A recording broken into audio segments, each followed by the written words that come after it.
I'm Mark Morgan. Now here's Neil Rogers on 560 QAM.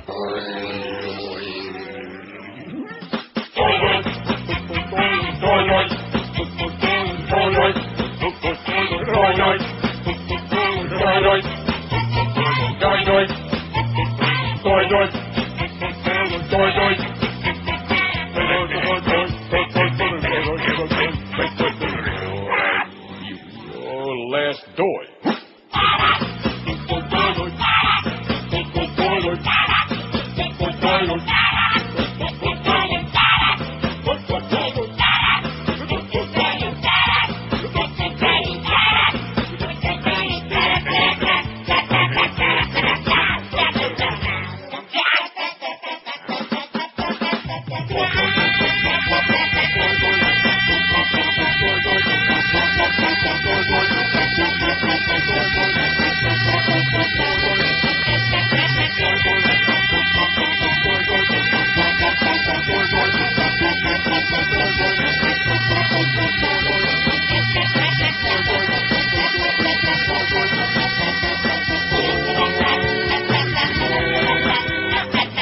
I'll have you know, that's my very last doy.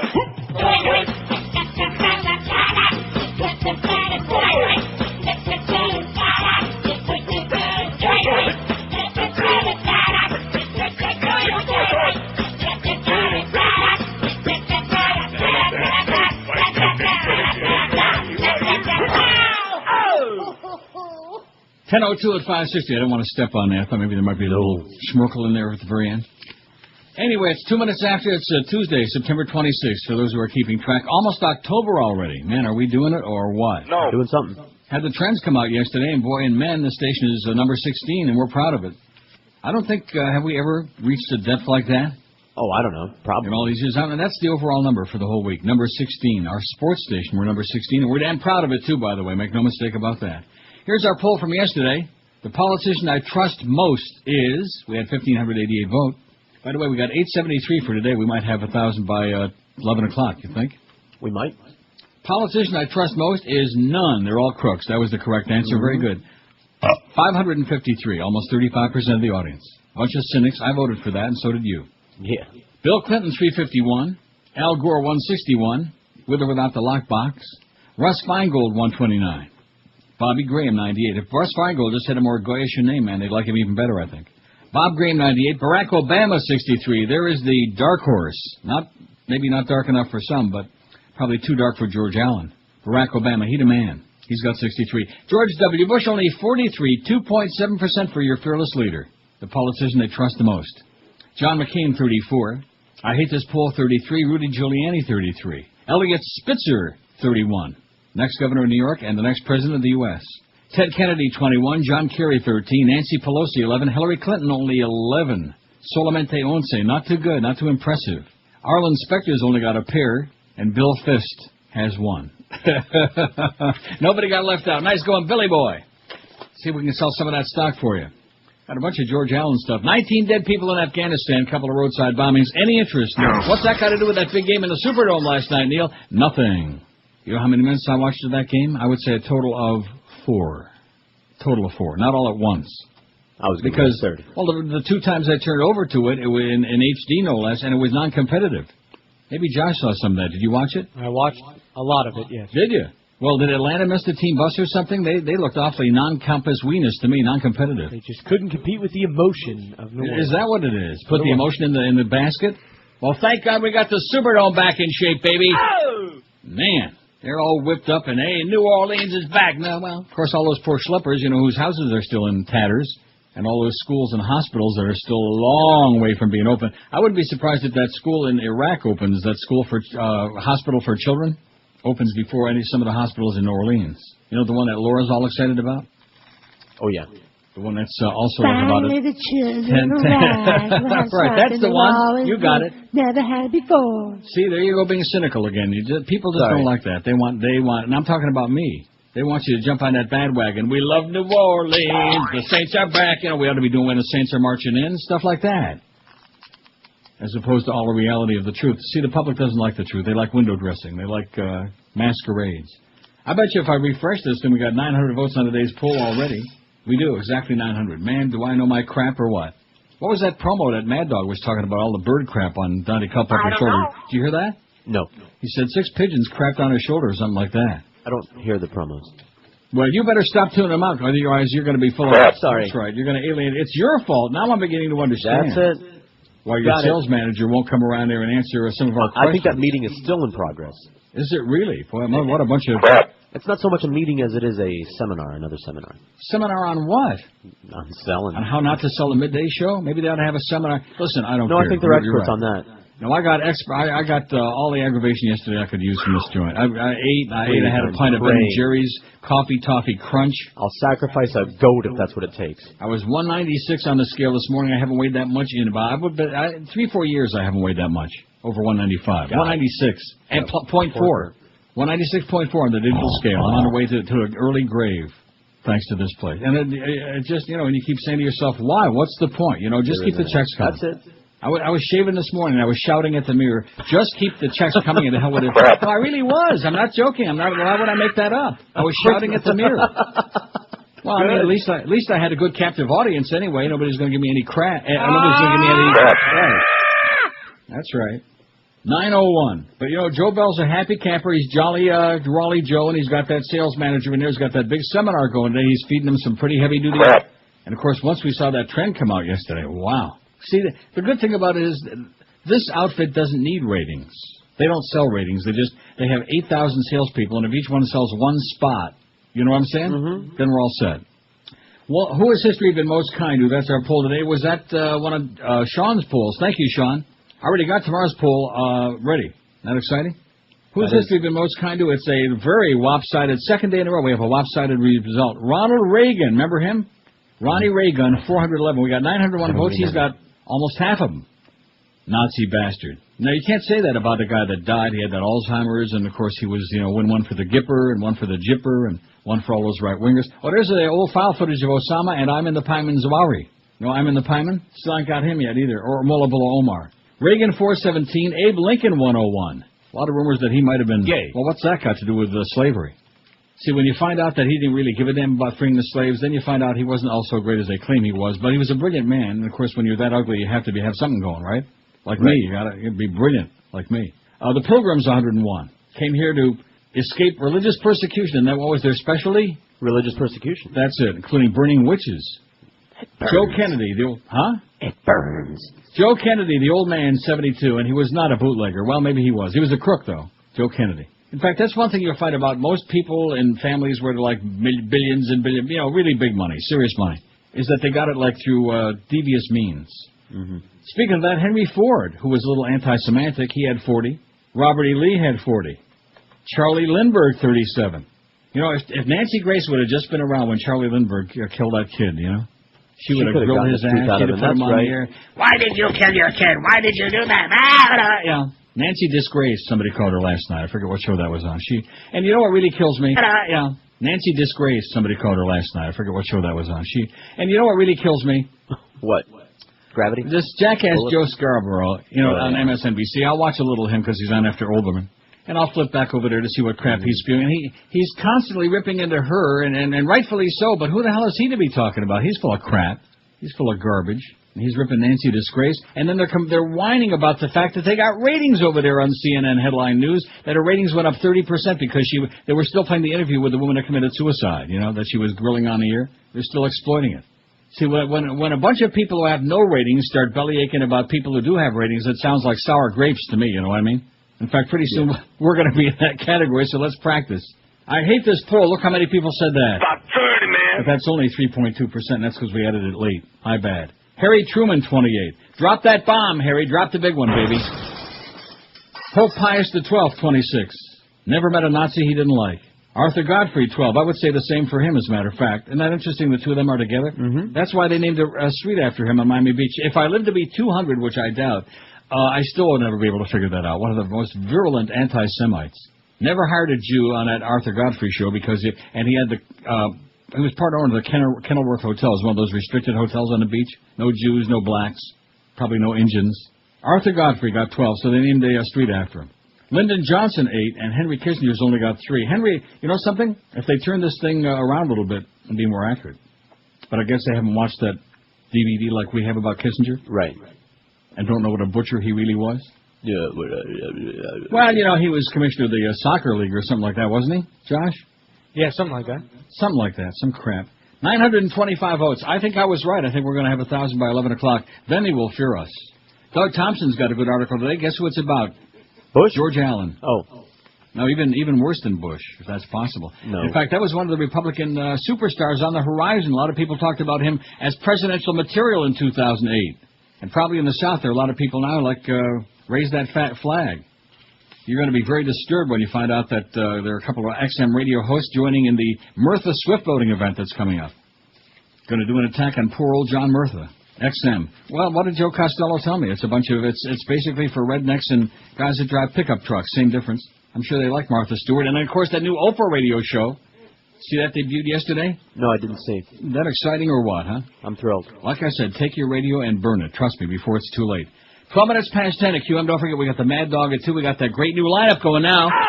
Take that trend and flush it down the toilet, baby, yesterday, because we got a whole new bunch of... That's right. We got the Kenny and Bo Morning Show. Sports show. Then we got the Mad Dog at 2, the Power Hour. Hank and the Mad Dog in stereo 4 to 5, and then the Humper Solo 5 to 6:30, because the Marlins are back in action. They're going to play out the string, I guess you might say. Reds are in town. Pre-game at 6:30, game time at 7:05, followed by the world-famous Eddie Kaplan Show. The biggest names, the best talent.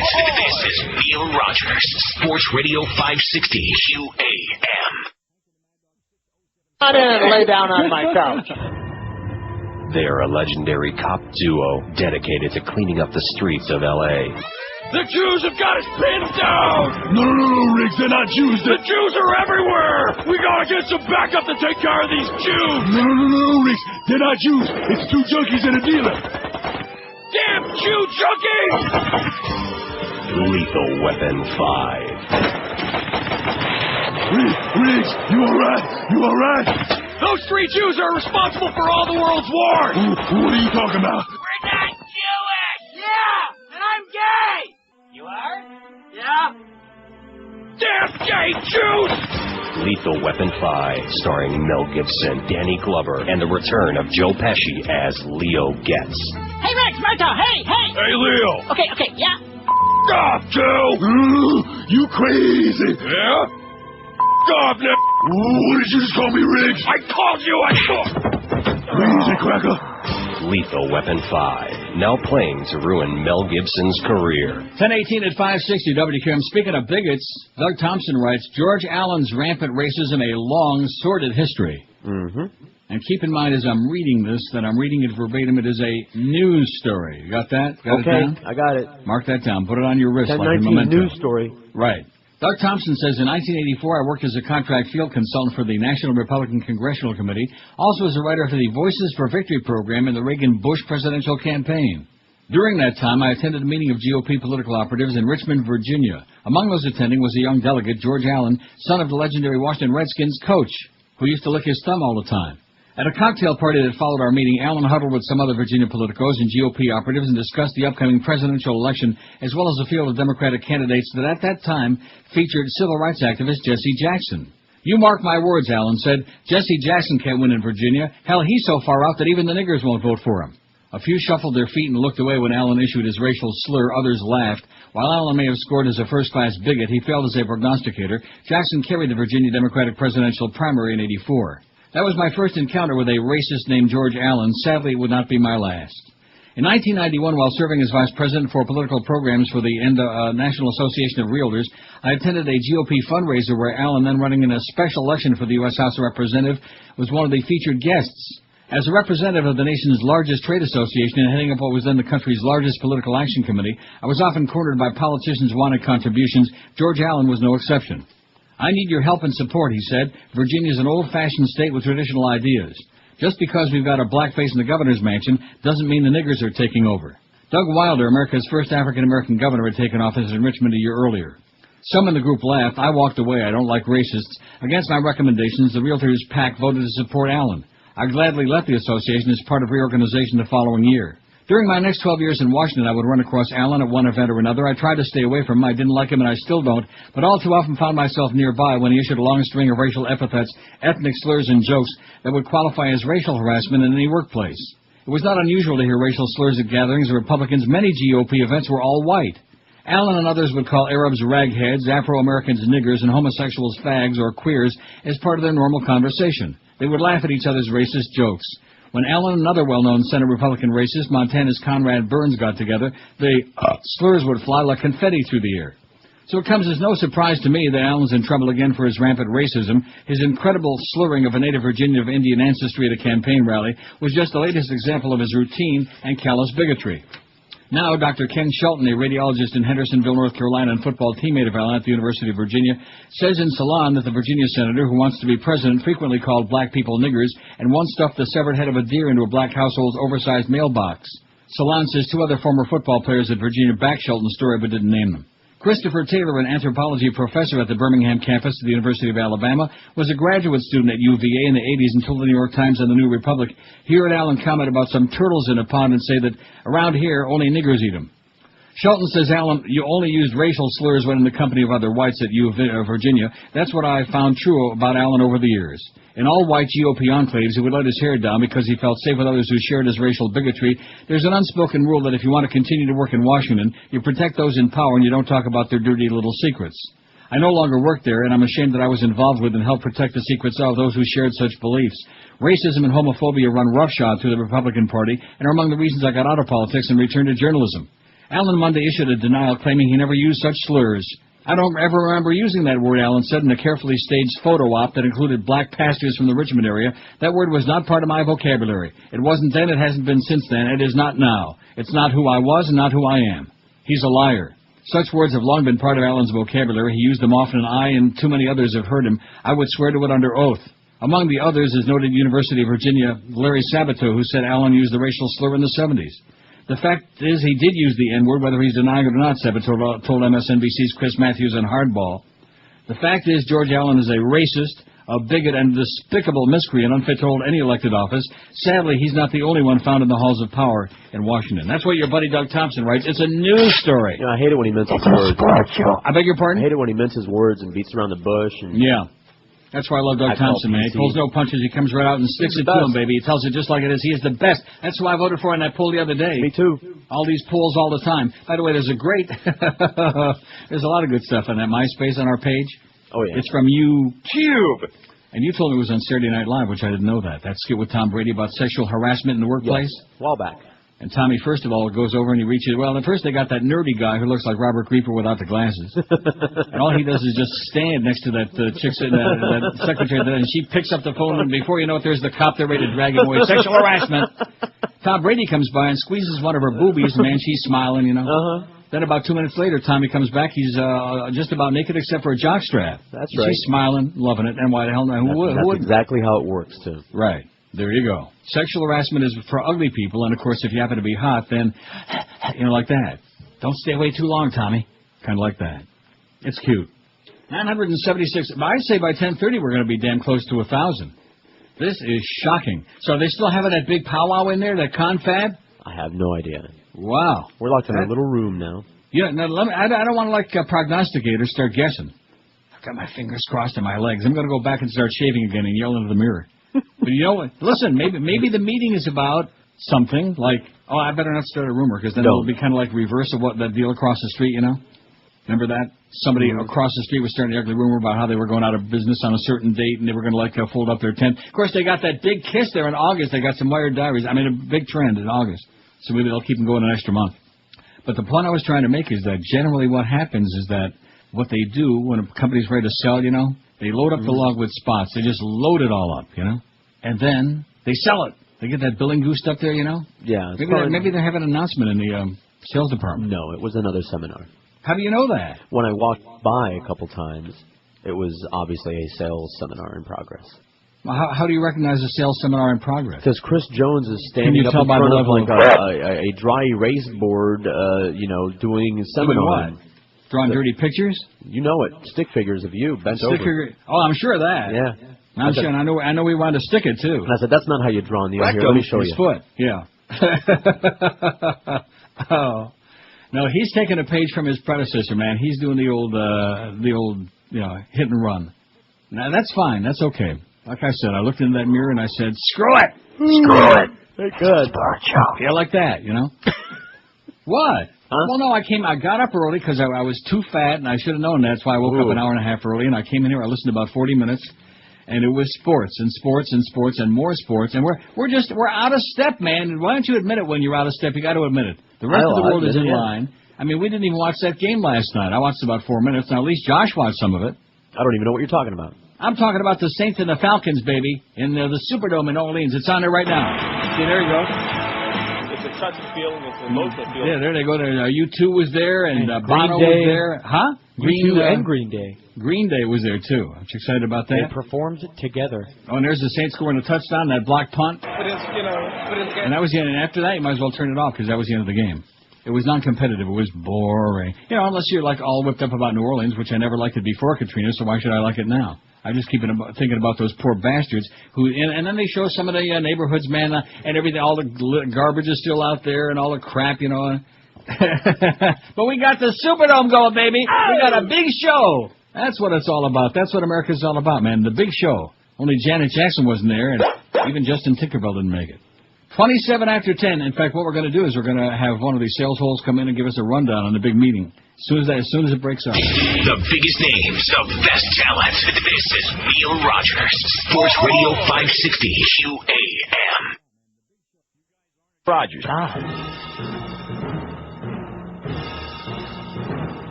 Welcome to the gay games. I love those running shoes. Oh my God, where did you get those?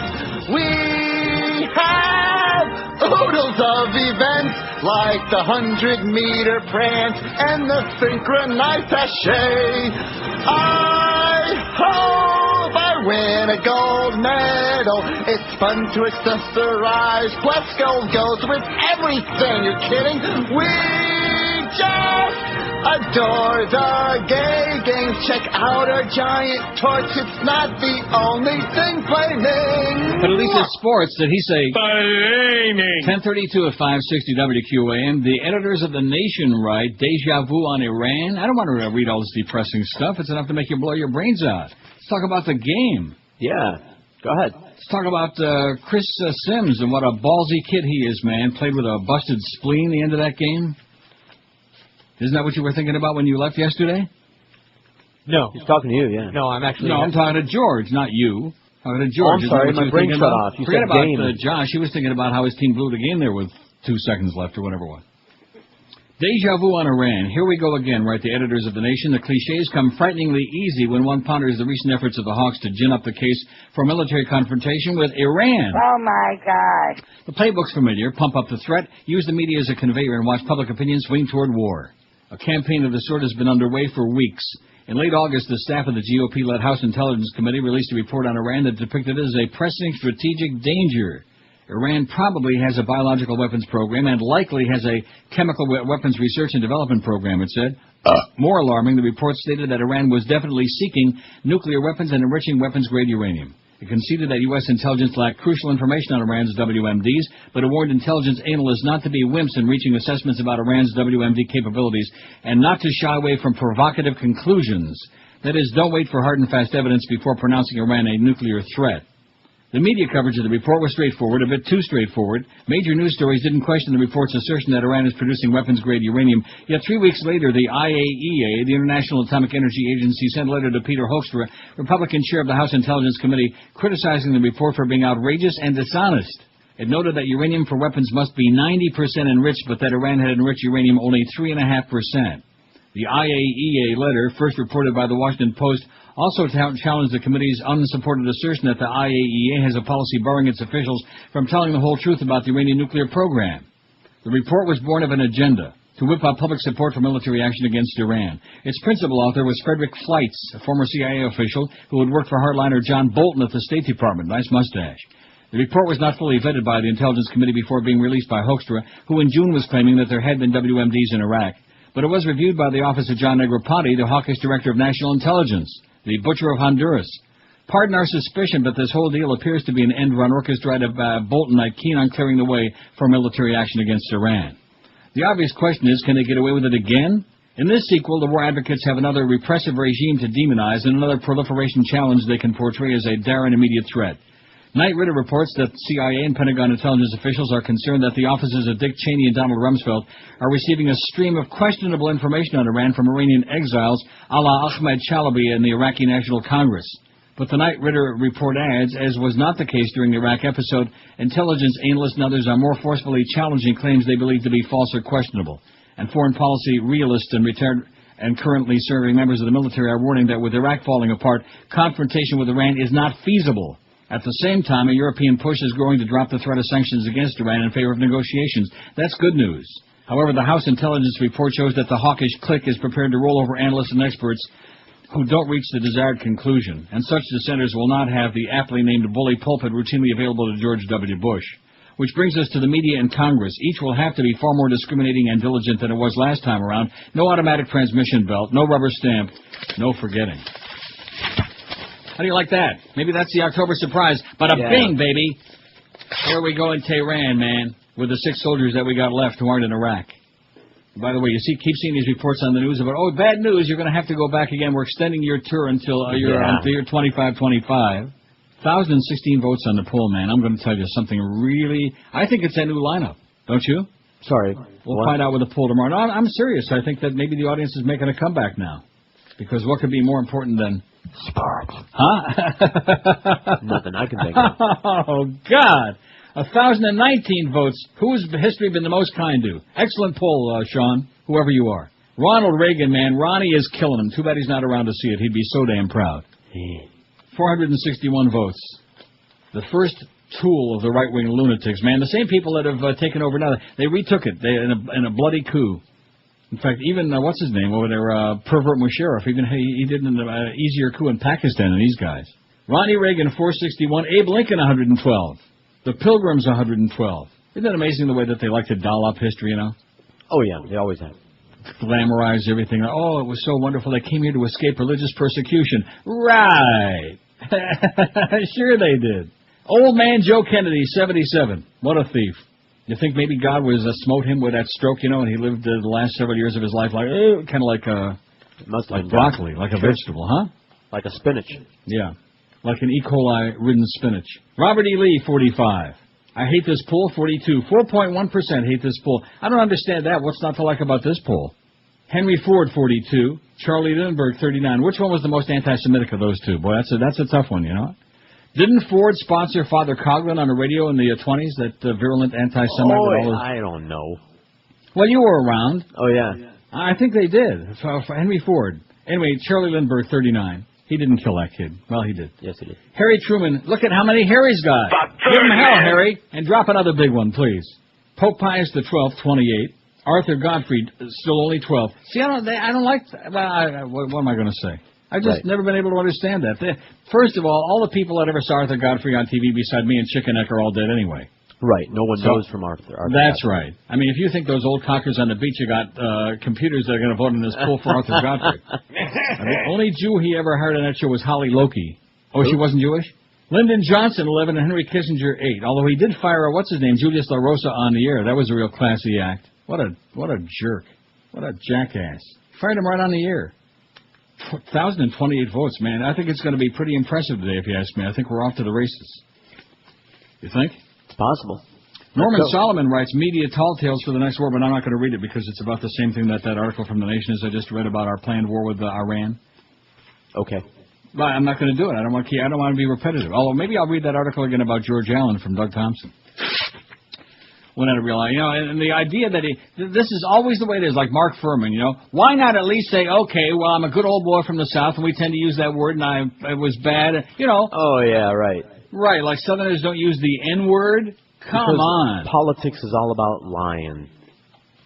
Yeah, but I think the people that he's catering to, man, they probably use it like every couple of months. They're using it now. Well, what do we know? What do we know about Virginia? You ever been in Virginia? I think I drove through Richmond once. That's as close as I ever came. I have to drive through Virginia to get to the property in North Carolina every time I go, because it's right by the border. And the first thing that... You have to drive through Virginia to get to North Carolina? Where are you coming from, Niagara Falls? Yeah. I don't understand that. The property, my property, is right by the border, and the access road leads to the property from Virginia, the Virginia side of the border. So you're like in the northwest part of North Carolina. I'm in the northwest part, that's right. And the first thing that greets you when you cross into Virginia is Chris that, Jones. yeah, exactly, is that obnoxious sign that says, radar detectors illegal here, we'll confiscate it, ticket you, and beat you up. And it's offensive to me, because I have a radar detector. Pretty offensive to me, just being in that neck of the woods. But then again, you like it up there. I like the red neck of the woods. That's right. There's no people. Nice and quiet. There's nobody to bug you up there. That's nobody right. to bother you. Nobody to give you a bunch of crap. Nobody to force sports talk on you when you don't want to hear about the Except game. the people that you bring with you. About Dante Culpepper. How many turds did he have on his shoulder? That's a good line, by the way, Mad Dog. 6 pigeons took a crap on his shoulder. That was beautiful. Not to say that he's a statue, you understand, or that he's immobile. What a sack. 19 to 11 at 560 WQM, your sports and erotic station, baby. We're gonna take the game and we're gonna jam it down your throat. Trust me. Right now, let's invite you to experience the difference at Mercedes-Benz of Pompano. Mercedes-Benz of Pompano is now under new ownership and new management. At Mercedes-Benz of Pompano, it doesn't matter what time of month you buy the vehicle, whether it's the brand new 2007 E-Class, their full-out convertibles, or their large selection of certified pre-owned cars. When you choose Mercedes-Benz of Pompano, you have over 200 employees dedicated to providing incomparable service like complimentary loaner vehicles and complimentary car washes, too. Be sure and browse their indoor expo with over 150 new and used vehicles or click on benzpompano.com. Mercedes-Benz of Pompano, they're open every day of the week for you. They're open Monday through Fridays, 9 till 8, Saturday, 9 till 6, and every Sunday, noon to 5. Experience the difference. Call 1-800-NEW-BENZ, B-E-N-Z. You'll find them at I-95 and Copens Road. That's 1-800-NEW-BENZ for Mercedes-Benz of Pompano, a Mercedes-Benz dealer like no other in the universe. The biggest names of best talent. This is Neil Rogers, Sports Radio 560 QAM. Yeah, that's it there. How long is this going to go on? Seriously. How many false cues are we supposed to have during each break, huh? About 30, man. About 30, man. Yeah. What was that? False cue? False cue?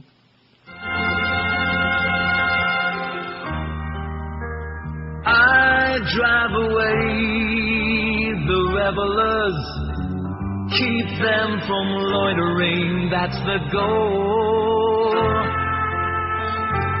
Just put a loudspeaker and my sappy tunes together, and it's abusing, they won't stay there long. At night my songs keep kids from gathering. At night my songs are played 'cause they're imitating. At night my songs will drive you out of your mind. They don't like my songs, don't like my songs.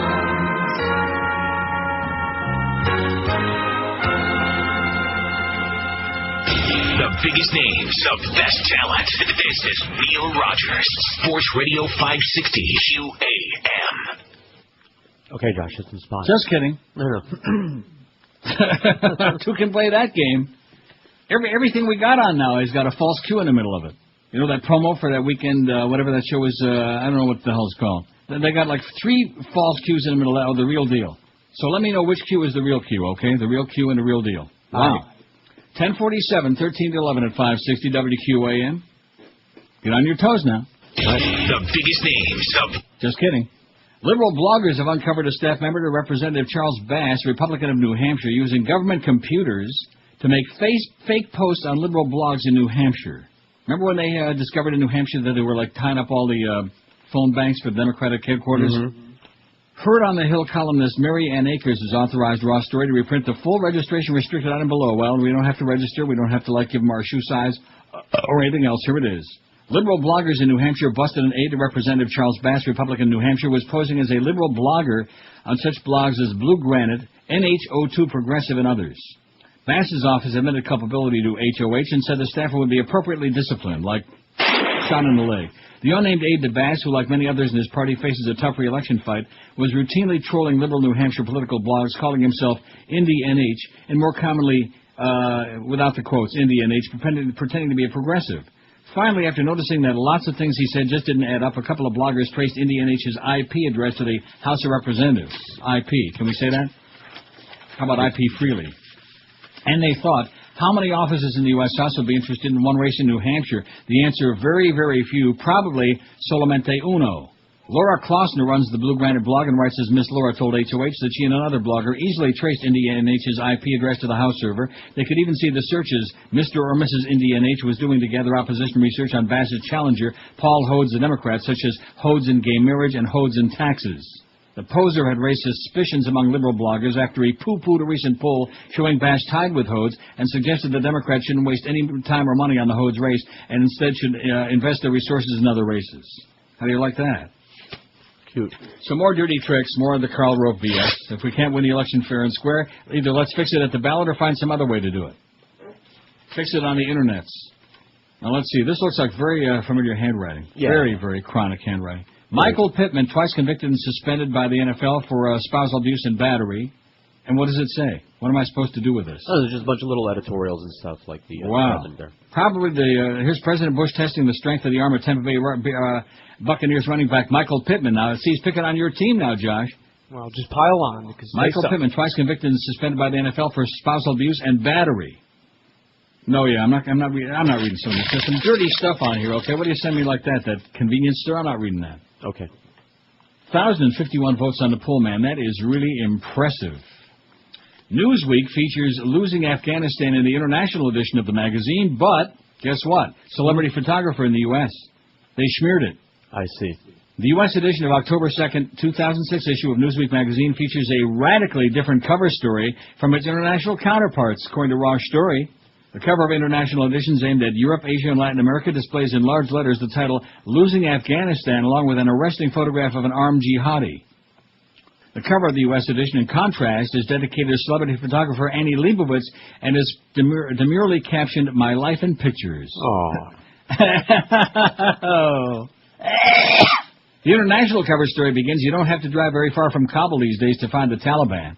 In Ghazni Province's Andar district, just over a 2-hour trip from the capital on the main southern highway, a thin young man dressed in brown and wearing a white prayer cap, a shmata, stands by the roadside waiting for 2 Newsweek correspondents. It is midday on the central Afghan plains, far from the jihadist-infested mountains to the east and the west. And by the way, what's wrong with Raghead?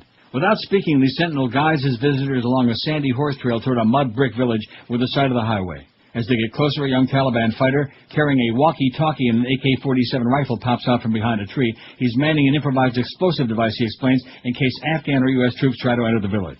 That's the international edition. The U.S. cover story begins, Annie Leibovitz is tired and nursing a cold, and she's just flown back to New York on the red-eye from L.A., where she spent 2 days shooting Angelina Jolie for Vogue. Like so many of her photo sessions, there was nothing simple about it. I talked with Angelina before the shoot, says Leibovitz, who's famous for her preparation. She felt like she was coming back from having the baby, and she felt very sexy and ready to go. There were 50 people on the set and racks of clothes from the New York spring collections to be tried and styled. The story aimed at the U.S. then goes on to discuss the difficulties Leibovitz had in photographing Tom Cruise and Katie Holmes' infant. The international story continues with difficulties of a very different kind. In Ghazni and 6 provinces to the south and in other hot spots to the east, Karzai's government barely exists outside district towns. Hardcore Taliban forces have filled the void by infiltrating from the relatively lawless tribal areas of Pakistan, where they had fled at the end of 2001. Once back inside Afghanistan, these committed jihadist commanders and fighters, aided by key sympathizers who had remained behind, have raised hundreds, if not thousands, of new local recruits, many for pay. They feed on the people's disillusion with the lack of economic progress, equity and stability that Karzai's government, NATO, Washington, and the international community had promised. NATO officials say the Taliban seems to be flush with cash thanks to the guerrillas' alliance with prosperous opium traffickers. The fighters are paid more than $5 a day, good money in Afghanistan, and at least twice what the new Afghan National Army's 30,000 soldiers get. How many thousand? About 30, man. So if you're like living in the real world, like outside the U.S., you get to see what the hell's really going on. And if you live in the U.S., you get to see, more of Brangelina again. Right. And Tom, the important things, in other words. Right. And Tomcat, Kitty Cat, stuff like that. Crap, in other words. Here's that thing about the XM, and I told you I don't want to be on there. Although the way things are going here, I think we got to be like about another 2 weeks. Wouldn't you, based on the way things are going?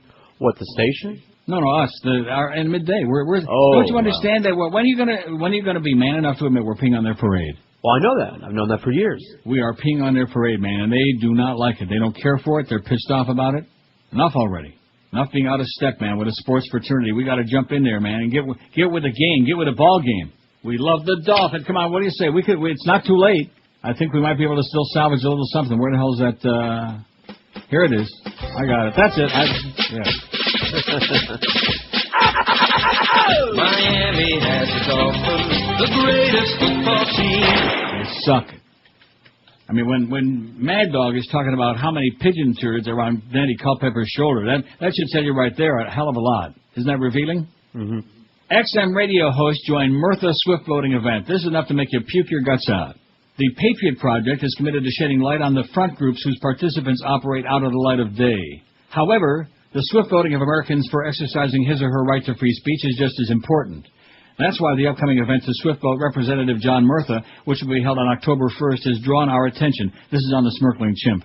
The participants are rumored to include the original Swift voting man himself, John O'Neill, though he's not been formally announced yet. Vets for Truth is the front group sponsoring this little shindig, but now without some very powerful help.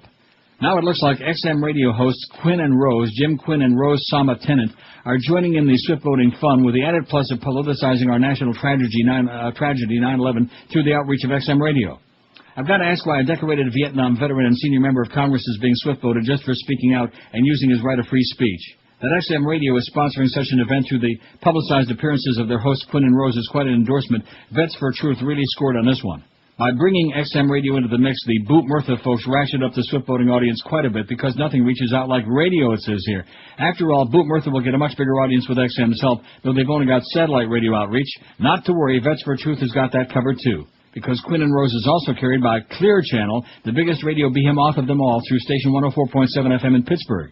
Other syndicated hosts on that station have included Glenn Beck, Neil Bortz, and Sean Hannity, as well as Rush Limbaugh. Got the audience? I'll say Vets for Truth really knows how to pick 'em.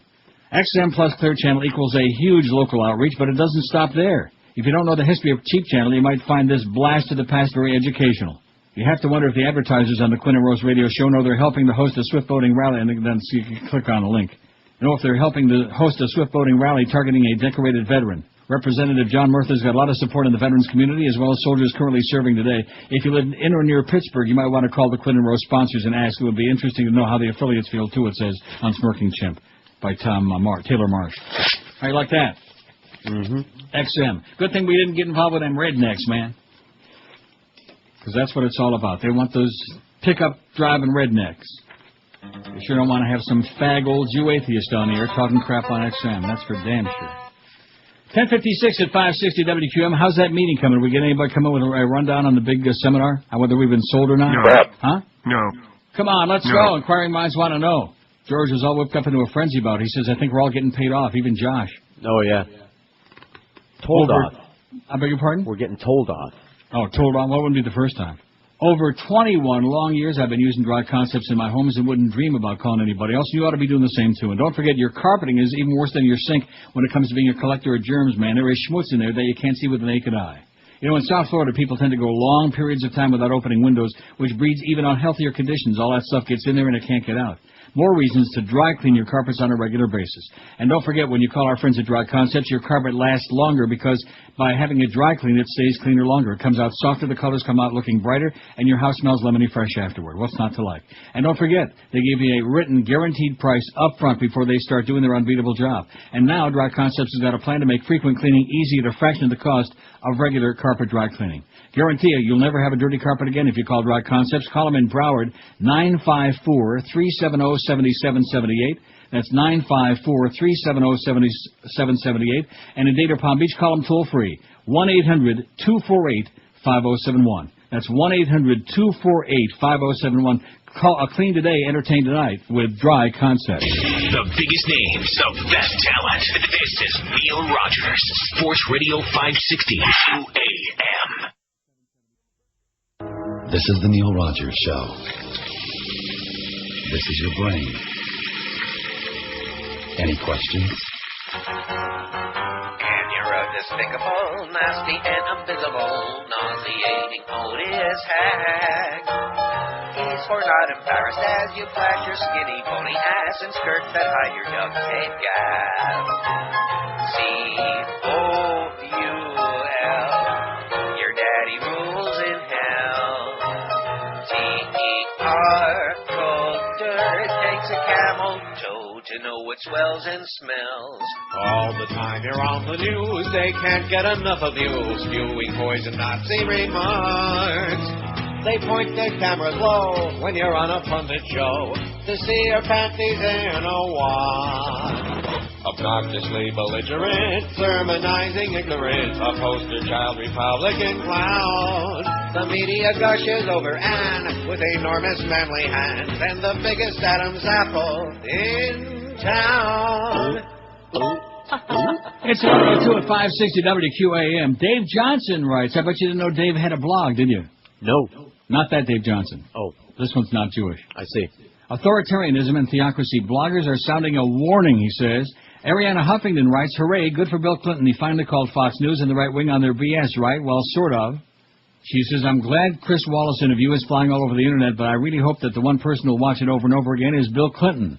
And then on the fifth or sixth viewing, it might occur to him that the more cover he gives Bush and his cronies, the more they're able to increase and entrench their power. Power they use to destroy everything that Clinton purports to stand for.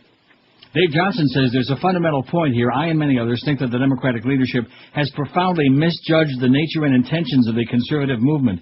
John Dean, in his book Conservatives Without Conscience, warns that we're witnessing the rise of an authoritarian government, and Kevin Phillips in American Theocracy warns that the current Republican leadership is intent on bringing about a theocracy. This is not politics as usual. This is what the bloggers are so shrill about. In March, I wrote, maybe, just maybe, they mean the things that they're saying, and I think this is a warning about the extreme things the right is saying. It is a big part of what political blogging is about. So political bloggers are more likely than others to be visiting websites and forums where right-wingers more openly discuss their ideas, are likely to be listening to Limbaugh and others on the radio. And what we're reading and hearing is frightening. The things they're saying to each other are different from what they're saying to the public. The things that they're writing and saying are extreme and violent and subversive. It's not like what we as Americans are used to reading and hearing. The things the Republicans are saying and doing are so extreme that regular people refuse to believe it when you try to warn them about what's happening. Bloggers are trying to warn the public that what's going on in America is different from politics as usual. The bloggers have been trying to get the Democratic leadership and the media to understand this. We're seeing something new to America forming, something dangerous to democracy. The pendulum isn't swinging back. When will the Democratic leadership begin to realize that the extreme things the Republicans are saying might be what they mean to do? The signs are all around us. Take it seriously, says Dave. Watch your backs. Dun, dun, dun, dun. How do you like that? And I think that fits right in with the QAM of what's happening here on this radio station, isn't it? Watch your backs, Zach, and your front, and your bottom. Rectum. That's it. I'd have my eyes on the back of my head, on my left ear, and one on my right cheek, one on my left cheek, Rectum. one on the bottom of my foot. See, make sure I don't step in somebody else's mess. You know what I'm saying? What are you saying? Some heavy-duty crap. What are you eating now, by the way? Bacon. Don't tell me it's Howie's? Mm-hmm. Huh. Well, that's one good thing. We always got Howie's to fall back on. Yes, you know? we do. Howie's and Tony's, man. We love them. Yeah, you guys can just hang out at Howie's, you know, once we leave in a couple of weeks. I don't know what you're laughing about, man. You can smell it. Oh, yeah. Just like that. That's why I just read that article there. The timing is perfect. You can smell it. There's something in the air. 1,085 by now. I noticed Kenny didn't even mention we were coming up there. You notice that at the end of the show today? No, I did not. Usually very enthusiastically, stay tuned for Neil, you know. And this morning it was just like he's like back in Moa. No momentum. I'm sure it was an oversight. No, I don't think so. You can smell it. It's a sports show. You can just feel it. 1,089 votes on the poll. Who has history been... See, they're really... you think he knows it? I mean, he can't be a stupid guy. I mean, you know him. I don't know him. Yeah. Do you think he knows he's being sandbagged for this sports crap? I don't know if he's put it together yet. I tried to warn them, but, you know. Yeah, but what do we know? Right. With the anti-sports card, anyway. I'm sure Clarence has warned them and all those people about us, you know. Mm-hmm. Who has history been most kind to? Ronald Reagan, 493. Boy, what a Nazi bastard. Oh, you can't say that. He was such a wonderful gentleman, and what a great actor, too. 493 votes, 45 points. He was married to Jane Wyman, another dykey broad. Yeah. Abe Lincoln, 121. The Pilgrims, 119. You know, it's been so long. Yesterday I was talking about, what was the word? Deciduous? Deciduous, yeah, very good. And the Pilgrims, now let's see, it was John Alda, was it Alan Alda? Huh? The Pilgrims. Katie Couric, Alan Alda. Who were some of the other Pilgrims?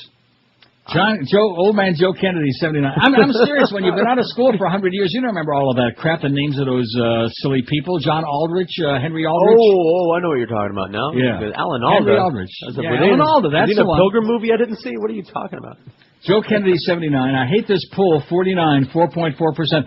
See, the hate mongers are coming. Watch your back. Watch your back. That's what Hank in sales told her this morning. He said, boy, you wouldn't believe what's going on back there. Robert E. Lee, 47. Henry Ford, 46. Charles Lindbergh, 39. George believes he killed a kid. Yeah, I did. And I read the book, and I'm pretty sure he did, too. Although I read that book a long time ago. I don't have time to read all those old books again. I got new ones I got to catch up on. And if I was motivated, highly motivated, I would send, like all these new books I'm reading right now, I got 5 of them going. And I would send all those books to Eric to put on our website to replace all those old, stale ones. But I'm not going to do it. I'm just going to stand there looking in the mirror, shaving. You know, stop it! Stop it!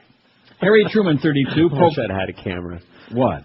That would I have was been a great shouting into scene. the mirror. I know. It's a good thing I didn't slice my cheek right off. I was so animated. Well, no, because I got up real early, you know, and I got on that scale and I saw 196.4, and I thought, oh my God, that Ben and Jerry's yesterday probably wasn't such a good idea. Ooh. And that wasn't all I had. Oh God. I had like trying to think of what they call this thing, a score cone. Oh, I had enough stuff yesterday to sink a battleship. I was so aggravated by the time I got done with this crap, Yeah, with this place. Good thing you didn't With have this a place. Marty cone. A Marty cone. I've seen a few of those lately, especially here. Harry Truman, 32. Pope Pius XII had About 30, man. 30 Nazis. Henry Kissinger, 13. He's starting to make a little move. He should be doing much better than that. A butcher, a murderer, a liar, a devious, no good. Arthur Godfrey's still stuck there on 12, and that's all 12 of us who remember his ugly ass. Hawaii, Hawaii, Hawaii. Oh, God. And the Lyndon Johnson LBJ, only 11. I mean, why would anybody vote for him, you know? Right. After all the wonderful things he did, you know, the Civil Rights Movement, Voting Rights Act of 64. And then, of course, lied about the Gulf of Tonkin incident, which never happened in the first place, and ramrodded the war in Vietnam through and brought all those kids home in body bags. But nevertheless. And, of course, is widely now suspected of having been behind, or at least a participant in the assassination of his predecessor. But nevertheless, you know, so he made some money in the radio business. What's wrong with that? That's what we're trying to do now, the Beasleys. That's why they're loading up the log in those other day parts. So Kenny hates us now already, huh? That was sure pretty quick. He doesn't hate you. The hell he doesn't, man. He never acknowledged our existence today. I'm sure. I listened very, very carefully at the ass end. He and Bo Camp were actually talking about something other than sports to try to impress you, I guess, there at the end. Yeah, that was just for me. Did you hear the end there about the spear through the ankle? Yeah, and I did. I something put in with a special request. Angelina Jolie, and what she does is go home and wait for Brad and all that, whatever the hell they were talking about. And then he just zipped right on. Thanks for being with us. See you tomorrow. Just shined us. We're used to that, though, Kenny. It's okay. We went through that for years, man. Still managed to do okay.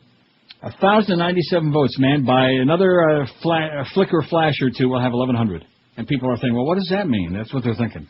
As they're around the water cooler, they're saying, you realize Roger's got 1,100 votes already?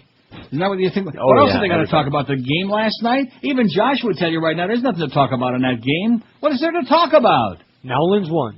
Won? I don't think Atlanta showed up. There were some guys in some flashy red outfits out there, but that couldn't have been the Falcons. Well, nobody was going to beat the Saints last night. And let me tell you, it says to me a lot about a quarterback. You know, all this crap about Michael Vick. It says to me a lot about a quarterback. Not that I want to get sports intensive, but when they say if they can just force him to throw the ball, we'll be okay. They'll win the game. In other words, he can't pass for crap, is what they're saying. Isn't that basically what they're saying? That's what they're saying, but don't fall for that crap. Well, that's what they were pontificating last night. Well, Joe Theismann can pontificate. Oh, all you know wants, something? but, I'm so glad you mentioned him. That's why I turned it right off. It wasn't bad enough that there was no competition. I mean, every time I turned it on was a wider disparity in the score. But he makes Madden seem like he's got laryngitis. Oh, my God. Jam a socket in already, Joe. Christ almighty. And he did go to Notre Dame. What does that tell you? He's got 7 strikes against him as far as I'm concerned. If he looked like Brady Quinn, I might, but he never did. He never even looked good either. Always looked bad, and he always had a big mouth, and he's a moron, Joe Theismann. And who was doing the play-by-play? Don't tell me that was the guy from ESPN. That's Mike Tirico. That's the new Monday Night Crew. I know, but it didn't sound like him to me. It didn't sound different to you. It sounded like he was in a phone booth or something. Maybe he was. It didn't even. That's the guy who used to do the ESPN games, right? Correct. Well, it is ESPN. Well, what is it on? See, I'm so confused. I don't even know what network Black, I'm but watching. he looks white. Mike Tirico is black? Oh, yeah. He's like the Colin Powell black. No, wait a minute. No, I'm thinking of Mike Patrick. Isn't that the guy that used to do the games? Oh, yeah, not Mike Patrick. Dan Patrick. Patrick. No, Mike Patrick does the games, but not for Monday night. Who used to do the games? Who did Mo? Come on now. Last year on ESPN, who did the games? He used to do the games. He used to do the games with Theismann, right? Correct. Okay. That's why it didn't sound like who I thought. See, I don't know from Mike Tirico. I don't even know who the hell that is. He's terrible. He's awful. He's all right. Get out of here. He makes Mike Patrick sound like Mel Allen, like Red Barber. Get out of here. He's terrible. Weak. You know who he reminded me of? And I only watched for like 4 minutes, like I said. He reminded me of Rich Walsh for the Marlins. Very weak. Weak. If you're going to be a broadcaster, you got to be able to project. You can't be like Rita Crosby. It's the first down, first to that. You know, what was that? Speak up, okay? And of course, that only accentuates the fact that Theismann is talking over him all the time because you can't hear poor Mike way in the background there, you know? Get him out of the back of the broadcast booth. I think it's a racial thing now that you told me that. Don't you? They got him stuffed way back there in the back of the booth.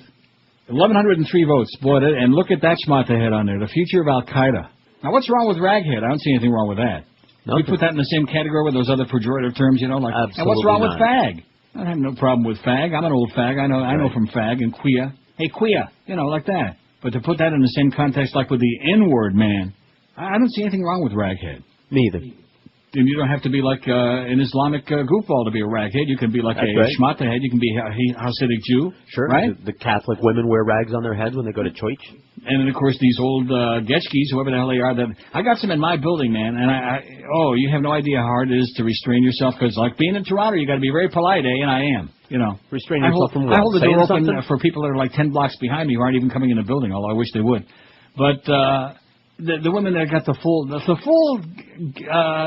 thing on, the full burqa, the burqa. man. Yeah, they got just the little slits of the eyes, you know. Oh, wow. And they're schlepping their 85 kids along with them. The biggest names, the best But talent. don't This say is raghead. Neil Rogers, Sports Radio 560 QAM. How may I be helping you today? Hey. Would you please be having a blue Slurpee? We are having a sale on cameras. We have had about many flavors. I'm afraid that is not feasible. R-A-G-G-A-G-A-D-A. Okay, I'll tell you everything. My skin may be brown, but inside I'm pink. Yes, it's true, we put our women in bags. It is only because they smell so bad. You can blame a group for reactions of a group, but we don't all drink our wee-wee and smell like our poop. Let's do stop making fun of me. And take off my beard, make my face clean.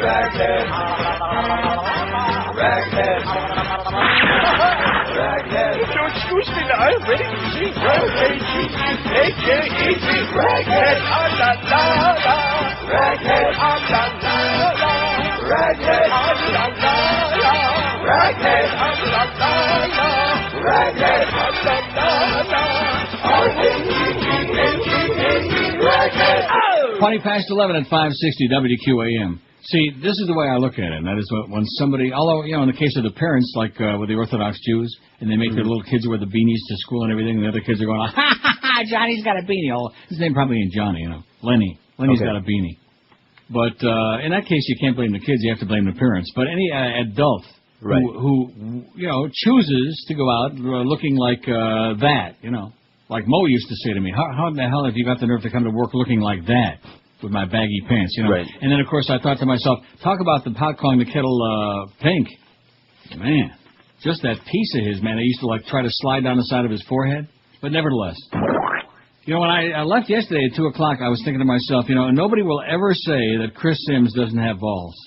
Who? When I was When I was shaving this morning. Say, I bet you I scared you there. When I was shaving, Yes. I was going to say. Yes, you did. In addition to screaming into the mirror there about this radio station, I was also thinking to myself, boy, Chris Sims, man, he finished the game with a busted spleen. Didn't he, Josh? Yes, he did.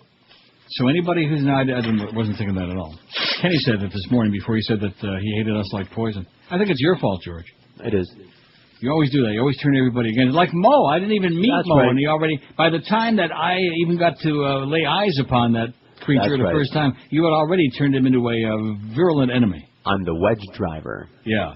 Well, maybe you want to take up golf. Worked for the Tiger. Iowa woman finds drowned bat in tea mug. Cedar Rapids, Iowa. A western Iowa woman is recovering from the shock of finding a drowned bat in her tea mug after she sipped from the cup all day. Oh, Jesus. Oh. Nasty. Yeah, wouldn't you think that maybe you might take a look in it? The brown bat, about the size of 2 tea bags, was found a few weeks ago by a 60-year-old Woodbury County woman, said Chuck Chipperly, an environmental director for the Siouxland Health Office in Sioux City, Iowa. I knew the person, so I knew it was no joke, said Chipperly, who took the call from the woman. The woman who had declined to identify herself told Tripoli she found the bat when she was cleaning out the mug at night. She said she put the bat in a plastic bag before alerting the Siouxland Health Office the next morning. Oh. Tripoli said the bat was sent that day, September 1, to the University Hygienic Laboratory in Coralville. Results show the bat didn't have rabbis. Thank God. Thanks God, man. Didn't have no rabbis. Can you imagine that? State epidemiologist Patricia Quinsling said had the bat been rabid, the woman probably would have undergone a series of rabies shots, even though the probability of contracting rabies would be low. She might be feeling I mean, can you imagine even... I'd rather not. No. Like having a big plastic cup of soda, and you got the straw in there, and you're sucking the soda out there all day, and maybe it tastes a little bit off, you know. A little batty. And then you take the plastic lid off the top, and you're looking at it. Here's like a little brown bat. The virus needs a break in the skin to enter the body, said Susan Brackus, State Public Health Veterinarian. Mike Pentella, Program Manager at University Hygienic Laboratory, said the bat was the first for the lab. We test many, many bats, he said, but none that have drowned in a cup of tea before, or in the tea room. Ever see a bat? Yeah, of course. Close and personal? Sure. Well, what do you mean, of course? They're everywhere. I guarantee if we took a poll out here, most of the people in our audience would not say they've seen a bat up close and everywhere, personal. in every Maybe state I've ever lived. Years and years ago, many, many moons ago, I guess I was in high school, in the summertime, and my father had bought this a small apartment building, you know, like half a dozen apartments in it or whatever, and we were like remodeling something. I was helping out in the summertime, and there was in one of the bathtubs in the apartment, there was like one of the bathtubs, there was a piece of cardboard in there, and the cardboard was moving. You know what I'm saying? There was a bat underneath the cardboard. So to make a long story short, I went and I got a 2x4, and I'm telling you, hard to kill a bat. You ever tried to kill one? No, I can't say that I have. Well, see, there you go. I killed it, but boy, I tell you, you keep slamming on that thing and slamming on, and all the damn cardboard keeps moving around, you know? And finally, bada bing, I think I gave it one last good shtuch, and that was the end of that. Bat. Yeah. That was the end of that. Then to my dismay, I took off the cardboard, and it turns out it was Robin under there. Oh. That would have broken my heart. Gary Hart says, I don't want to read too many of these because we'll get everybody all nervous now and they'll start like puking up their bat blood. Gary Hart, the October surprise. Remember Gary Hart, Donna Rice? I do. It should come as no surprise if the Bush administration undertakes a preemptive war against Iran sometime before the November election, Gary writes. Were these more normal times, this would be a stunning possibility, quickly dismissed by thoughtful people as dangerous, unprovoked, and out of keeping with our national character. But we do not live in normal times, he says. And we don't have a government much concerned with our national character. If anything, our current administration is out to remake our national character into something it's never been. The steps will be these. Air Force tankers will be deployed to fuel B-2 bombers. Navy cruise missile ships will be positioned at strategic points in the northern Indian Ocean and perhaps the Persian Gulf. Unmanned drones will collect target data, and commando teams will refine those data. The latter two steps are already being taken. Then the President will speak on national TV. He will say this. Iran is determined to develop nuclear weapons. If this happens, the entire region will go nuclear. Our diplomatic efforts to prevent this have failed. Iran is offering a haven to known al-Qaeda leaders. The fate of our ally Israel is at stake. Iran persists in supporting terrorism, including in Iraq, and sanctions will have no effect, and besides, they're for sissies. He will not say, and besides, we need the oil. Therefore, he will announce our own national security and the security of the region requires us to act. Tonight I've ordered the elimination of all facilities in Iran that are dedicated to the production of weapons of mass destruction. In the narrowest terms, this includes perhaps 24 targets. But the authors of the war in Iraq have regime change in mind in Iran. According to Colonel Sam Gardner, author of The End of the Summer of Diplomacy, Assessing U.S. Military Options in Iran, to have any hope of success, such a policy would require attacking at least 400 targets, including the Revolutionary Guard. But even this presumes the Iranian people will respond to a massive U.S. attack on their country by overthrowing the government. Only an administration inspired by pre-Enlightenment fantasy could believe such a notion as this. Embracing this reverie requires believing in the Iranian Ahmed Chalabi, or perhaps even Mr. Chalabi himself, since he's been working both sides of the street in both countries for some time. It doesn't involve much imagination to understand the timing. The U.S. is poised to adopt a congressional regime change of its own in November. A political strategy totally based on fear can offer few other options to prevent this. Besides, occupation by Democrats of even one House of Congress in January would make the scheme more difficult, one would certainly hope. Further, time for a superpower military conquest may be running short in the emerging age of fourth-generation warfare. The age of Western military ascendancy is coming to an end, writes Andrew Basevich in the Boston Globe. No win. The consequences, the sunny neocons, whose goal has been to become the neo-imperial Middle Eastern power all along, will forecast few, but prudent leaders calculate all the risks, and they are historic. These include violent reactions throughout the Islamic world, a dramatic increase in jihadist attacks in European capitals and the U.S., radicalization of Islamic youth behind a new generation of jihadist leaders, consolidation of support for Hamas, Hezbollah, and Al-Qaeda, and a rapidly spreading malignant network, escalating expansion of anti-American sentiment throughout the world, including the democratic world, and the formation of WW3 battle lines between the U.S. and the urban Islamic worlds. In more rational times, including at the height of the Cold War, bizarre actions such as unilateral, unprovoked, preventative war are dismissed by thoughtful, seasoned, experienced men and women as mad, but those qualities do not characterize our current leadership. For a divinely guided president who imagines himself to be a latter-day Winston Churchill, albeit lacking the ability to formulate intelligent sentences, and who professionally does not care about public opinion at home or abroad, anything is possible, and dwindling days in power may be seen as making the most apocalyptic actions necessary. That's what Gary Hart says. Yeah. But what the hell does he know? The biggest names, the best talent. This is Neil Rogers, Sports Radio 560 QAM. I guess no. Now, is that going to be going on all day? I mean, why does he do that? Why does he do that? Who's he? Who are we talking about? Whoever the guy is that does our stuff there, our production guy. Not Tommy, but whoever that other guy is. You know, he goes out of his way to make it like real, like sports radio, QAA, like that's the rejoin, right? Disclaimer my ass. So in other words, now is there like a little red button you can push or something? Like how about a fart sound would be good? Yeah, how about like that? What are we talking about? God. Gaza Strip. 77 Gaza Strip. 77 Gaza Strip. We'll lock the China with the bombing and do some really sweet and diving. We got Magalpo gonna run and scare. We fish a got bubble and dread. 77 Gaza Strip. 77 Gaza Strip. 77 Gaza Strip. We're gonna throw both exhibitions and wrap the shake and jump and tits. We'll make a meat of pound of halava and have an eye for an eye. 77 Gaza Strip. 77 Gaza Strip. 77 Gaza Strip. We're destroying these annoying. Are listen up a cockpit oil. Aruka had the annoying cots ahoy. We'll never see the eyes you fly.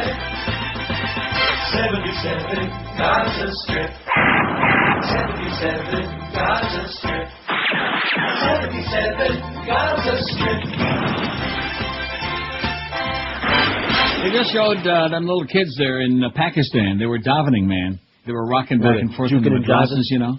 See, this business about, well, you know, those are Muslims, they don't believe anything, okay? They're brainwashed. They don't believe crap. As far as all that business about, you know, going to heaven and blowing themselves up. This is, how old would you say those little kids are? Like 4 or 5 years old? Maybe less? All right. From the time they're old enough to, like, wipe their ass or yours. Or maybe even before that. And they're sitting there and they've got them all dolled up in those schmatas and they're reading the same sick crap over and over and over again. Every single one of these religions, man, it's got nothing to do with education. It's indoctrination. Not education, indoctrination, brainwashing, okay? Mm-hmm. That's what it's all about. Oh, look at that. Democrat, the likely voters' choice for Congress, Democrats 55%, Republicans 42%. And there's Clinton with Charlie Rangel having a good laugh. We, too, care about the security of the country. Well, thank God for that. Isn't that exciting? Thrilling. Let him have it, Bubba. Stick it to him, that fascist Chris Wallace. I bet your daddy's just peeing in his cornflakes. He's so upset. Melanie Julie considers herself a committed Jew. This ties right in with that stuff we were just talking about. Look at that. Favorable ratings, Bill Clinton 60%, George W. Bush 46%. Remember they were talking this morning before the show? They were hawking about how other than Laura Bush, I think she's got like 61 or 62%. There is no public figure in America today with a higher approval rating than Clinton. Right. I say, let's get Monica back in there. Although she's not looking too good these days. We'll find some other slut for Bubba and get her back in there again. Try another 8 years. What do you say? Sure, we'll get a good one for him. Melanie Julie considers herself a committed Jew, but she doesn't keep kosher or observe the Sabbath. Oi! The college student, this is in the Sun Sentinel. The college student has never had her bat mitzvah, a rite of passage into adulthood. Hey, Melanie, you better watch it, sweetheart. It's going to be hot down there, honey. And she almost didn't join a religious club at Florida Atlantic University in Boca because she thought members would press her to attend synagogue, to go to shul. It's not about going to church or temple, said Julie, 22. It's about being a good person. Ah, I think you're a little confused, honey. Good person. When the hell did that ever enter into any of it, huh? Right. Good by works alone, won't get you to the kingdom of heaven, all that other crap. They always give you that, by works alone. In other words, be a good person and you probably go to burn in hell. But you can be a miserable murderer. If Hitler would have accepted Jesus on his deathbed, right. Is Julie a walking contradiction, wishy-washy, confused? Not if you ask many 20-something studies show. Regardless of faith, today's young adults generally don't like attending traditional worship services where their numbers are down. Oh, thank the Lord. All right. And they shy away from labels, increasingly identifying with no specific religion, or if they're Christian, calling themselves non-denominational. Just like they show, we are non-denominational. We're not Jewish, we're not Goyish, we're not Muslim, we're not anything. We're just non-denominational. Like a lot of shows that are like non-listenable. We're peevish. I beg your pardon? Well, we are now, after Kenny shined us this morning, 10 o'clock. I think he hates you. Maybe. No, he hates me. I can't lump you in this one's me. He just really hates me like poison. Yet in conversations and in academic surveys, generations X and Y still demonstrate an overwhelming belief in God. Oh, God! And an interest in how all things spiritual relate to their lives and the world around them, especially since 9/11. And again, I'm going to ask you for the last time, at least today, what is all that spiritual crap about? What does that mean? You know how people all hate labels? Spiritual. I beg your pardon? People hate labels, so they don't want to be called religious. They like being called spiritual instead. They have an overwhelming belief in God and an interest in how all things spiritual relate to their lives and the world around them. You didn't give me no answer. Okay. Did he give me an answer, Josh? No. See, he's sitting there thinking, what's this got to do with Chris Sims' spleen? That's it. I'm so worried about him. Oh, he'll be all right. That's the bad news is he'll come back in a few weeks. Is the bad news that I'm kind of happy that he's not coming back? No, the bad news is he's coming back. Well, many reject dogma. Can we get back to this story now? Forget about Chris Sims. Let's leave that to the sports nerd guys, Chris Sims, okay? He stinks. Your team stinks. Let's face it, they suck. And I don't care what you say. There are so many bad teams in that league, man. It's a joke. That game last night, it's a damn good thing they had all that enthusiasm in the Superdome and New Orleans to whoop it up about, because other than that, man, that was a piece of crap. God. Oh, but you only watched 4 minutes. That's all I needed to see, believe you me. Non-compass weenus, man. Anyway, it says many reject dogma in large institutions. They're reaching out for personal and convenient ways to find answers. These 20-somethings. They send prayer emails, look for love on jdate.com, join smaller college ministry groups, and help fuel an industry of spiritually inspired books, movies, and music. Spiritually inspired books, movies, and music. Maybe if I could just get into some of those, I wouldn't be such a heathen old bastard and rot in hell. Yeah, we could play some Jesus tunes. Julie, a theater and music major, sings at a local temple. Although she doesn't regularly attend services there, she considers volunteering in her community her most important form of worship. And that religious club, Hillel, she's now its president for the second year in a row, learning from a talented rabbi and making friends. She's learning from the Rebbe. Learning what? About 80% of college students say they believe in God, according to a 2005 University of California study, but more than a third of adults, 18 to 29, don't identify with one religion in particular, and another quarter classify themselves as non-denominational Christians, like generic Christians, as opposed to identifying with a group like Baptist or Methodist, etc. This worries some, like Tim Elmore, president and founder of Growing Leaders, a faith-based leadership group in Atlanta. There is a huge number who will say, I want a little bit of this, a little bit of that. Yeah, it's like a smorgasbord. What's wrong with having a religious smorgasbord? Nothing. A little bit of Buddhism, a little bit of Jesus, and a little bit of soul. Weren't we just playing that the other day, a little bit of soul? Yeah, we were. They've been preached tolerance with a capital T so much that there's no critical thinking going on, Elmore says. Having an unexamined okayness with everything can be very damaging. There it is. Okay. The music explosion, baby, and a medley of their smash one-hit wonder, am I right? As far as I know. Yeah. Check. But rather than moving away from religion, Sarah Quadri, 22 of Davie, that's with a Q, believes today's young adults are moving toward God on their own terms.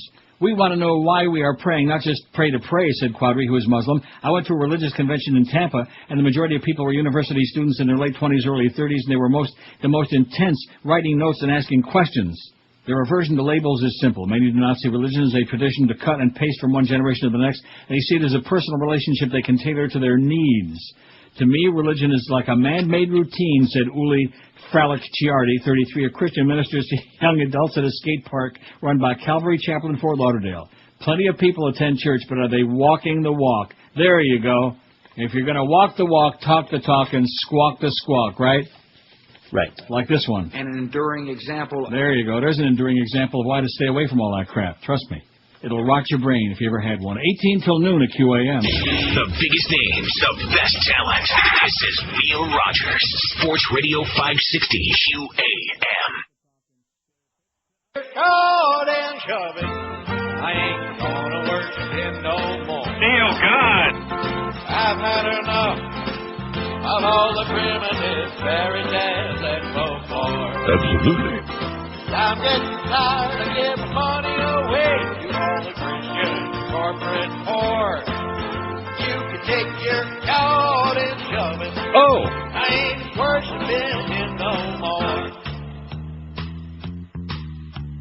Well, I was a Christian, soldier of God, believer all these years. All that time I followed every word of the scriptures written by queers. Get your keys, say he's a powerful God, and then all in a mighty way. Except in 9/11 when he must have been gone on a busman's holiday. Take your God and shove it. Oh! I ain't gonna worship him no more. Shove the year alright if you're with us, 'cause everybody else is wrong. And I'm getting tired of watching people die in the name of the invisible Lord.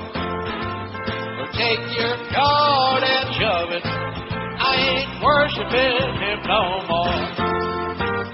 Take your God and shove it. I ain't worshiping him no more. Where terror threats and the Taliban threat is coming from. You go, honey. You want to start? Go ahead, please. Well, they're back here with this dog and pony show again with Hamid Karzai. I, of course, read the key judgments on the NIE. Yeah, he read the key judgments on NIE, and they didn't give you all the facts, though. They didn't give all the facts. More dog and pony show, more BS. At least you asked him a good question, though. What about you keep telling us, feeding us this crap? And we're going to do everything in our power to help them eliminate the opium trade there, iPoppy. In fact, what we're going to do is give the Taliban another $25 million. All right. See if they do as good of a job as they did the first time. Remember we gave them that check? I do. And then 4 months later, bada bing. Well, one of those things, man. Sometimes you think people are your friend, and they stab you right in the old rectum back. Be very like that article I read. Watch your back, Zach. Some real heavy-duty crap going on. In fact, that meeting you were talking about today, I think it's no coincidence that you were so smitten by it. They have those seminars all the time, but the one today you took special notice of today. Not particularly. Yeah, the hell you didn't. Wasn't he like hyperventilating about it, Josh? He's on the phone. On the phone with what? I have no idea. No. Probably making a bet again. Hank's probably got him involved in all that gambling crap. No, not interested in the gambling. No, good. That's good. Don't be doing the overs and the unders and the ins and the outs. Maybe a little in and out, but not the over and under. Play a little blackjack when I go to Vegas, but that's about it. No slots. No slots. Speaking of that, and what did I guess I don't have it. I had it on the website, though, so I'm sure you've seen it because you read those articles, you scour them, about how the gambling people are like salivating now at the prospect of getting rid of Jeb Bush. Yeah, hold your breath. What do you mean by that? Oh, about getting the gambling. Are you starting with that negative crap again? No wonder Kenny hates you like poison. No wonder. No, I think we've had a falling out with them. We don't even know why yet. It's a sports show. But anyway. Oh, man, it is a panic. You know, it's really something. And what about, maybe because of those numbers, those trends came out yesterday. Maybe that's what that big seminar was about. You think? It was just another sales seminar. I don't think so. I think he was writing evil things on the chalkboard there, like Joel Feinberg should rot in hell, stuff like that. That's what I heard. That's what I just made up. Republican Charlie Crist. You fairy. Leads Democrat Jim Davis by 6 points in the latest Sun Sentinel poll on the governor's race, but undecided voters who favor Davis on key issues could drive the contest even closer. It's going to be nip and tuck, baby. It's going to be tighter than a witch's earlobe.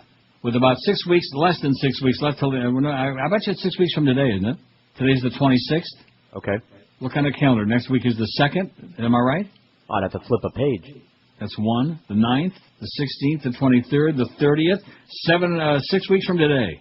Only 7% of Florida's likely voters are undecided. Crist and running mate Jeff Kottkamp would get votes from 49% of those polled. Davis and his running mate Darrell Jones favored by 43%. Other candidates in the race collectively get only 1%. Altogether. What word did you say? I said Kottkamp.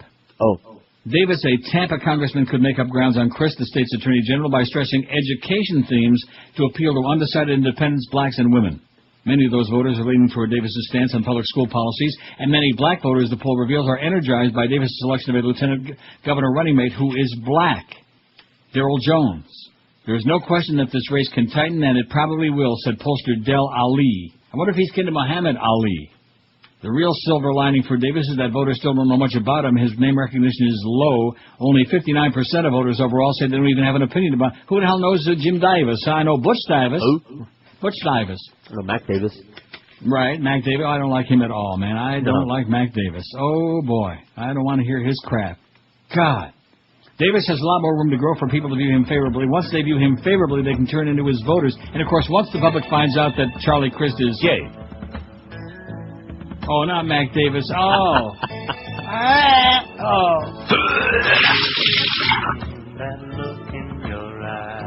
Those potential votes could come from people like poll respondent Marcia Suarez, 44, a Boca Republican who's undecided. I like Crist. I tend to vote Republican, she says, because they're usually tougher, but I consider a Democrat. They're tougher, baby. Well, they say they are anyway. They're macho, said Marcia. The statewide telephone survey in Sun Sentinel, Maryland, Crist is favored heavily by Republicans, slightly by independents, will be key in the final weeks of the race. Independents comprise a fifth of the likely turnout, and 10% of them are undecided. The rest favored Crist by 6 points. Black voters, who traditionally align with Democratic candidates, are about 12% of the electorate. 22% of blacks surveyed undecided in the governor's race. And women are favoring Davis by 3 points, 8% of them unsure. It doesn't really give a breakdown on the black vote, does it? No. It says, without being told by pollsters that Darrell Jones is black, 56% of blacks surveyed said they're more likely to back Davis for having selected Jones. By comparison, 63% of all voters say the running mate selection doesn't affect their decision. Who cares who's going to be the running mate, right? Who gives a crap about that?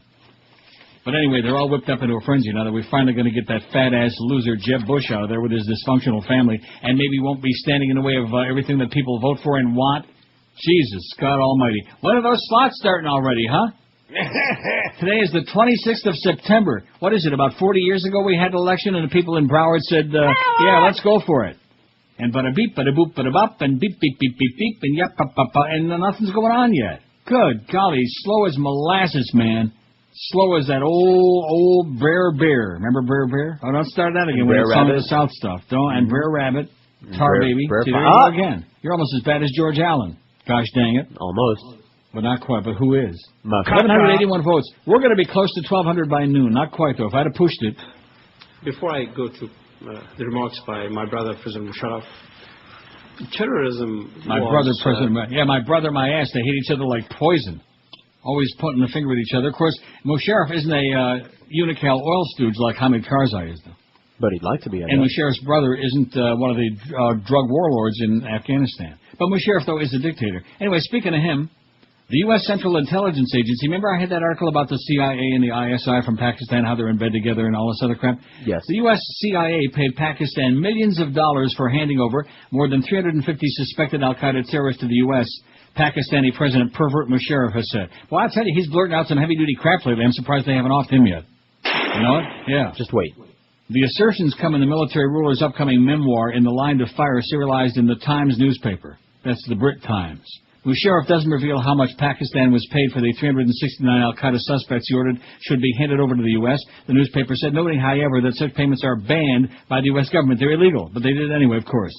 The newspaper, however, does not print or quote the excerpts which make the allegations. In response, the U.S. Department of Justice official was quoted as saying, we didn't know about this. It shouldn't happen. These bounty payments are for private individuals who have to, like Dog the Bounty Hunter. Right. For private individuals who have to trace terrorists on the FBI's most wanted list, not for foreign governments. The Pakistani leader's claims come after he said last week that former Deputy Secretary of State Richard Armitage had threatened to bomb Pakistan if it didn't back the U.S. in the so-called war on terror in the aftermath of 9/11. Musharraf said it had to be the most undiplomatic statement ever made. Our relationships with international leaders is not something we're prepared to talk about, a CIA official told the Times. Right. Musharraf also writes that he was so angered by American demands in the wake of 9/11, which he calls ludicrous, that he war-gamed the U.S. as an adversary. There would be a violent and angry reaction if we didn't support the U.S., an excerpt from his book reads. The question was, if we don't join them, can we confront them and withstand the onslaught? The answer obviously was no. You want to know why? We would have bombed them into the Stone Sure. Age, which is like about a half a step for them. Further into the Stone Age. That is correct. He said that 2 days after the attacks, the U.S. ambassador to Pakistan, Wendy Chamberlain, brought to him a set of 7 demands, including blanket overflight and landing rights, and use of Pakistan's naval ports, air bases, and strategic locations on the borders. Musharraf said Pakistan gave no blanket permission for anything. The military leader also says he decided to make the revelations to counter claims that Pakistan hadn't done enough to combat al-Qaeda in the war in Syria. And he said, take your blanket and shove it. Here's Hamid Karzai, man. Bada-beep, bada-boop, bada-bop. Helping both countries. Another stooge. See, you thought there were only 3 stooges. No. At least you know who 2 of them are anyway. The biggest names, the best talent. This is Neil Rogers, Sports Radio 560 QAM. This is Head of Homeland Security Tom Ridge, advising you to put duct tape on your radio when I raise the warning color to pink for the Neil Rogers 12 to 1 hour.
Three at 560. Boy, things just ain't the same since Fat Boy aren't they anymore, you know? I think that was the turning point. That's when we started going Hiya, Pally! south.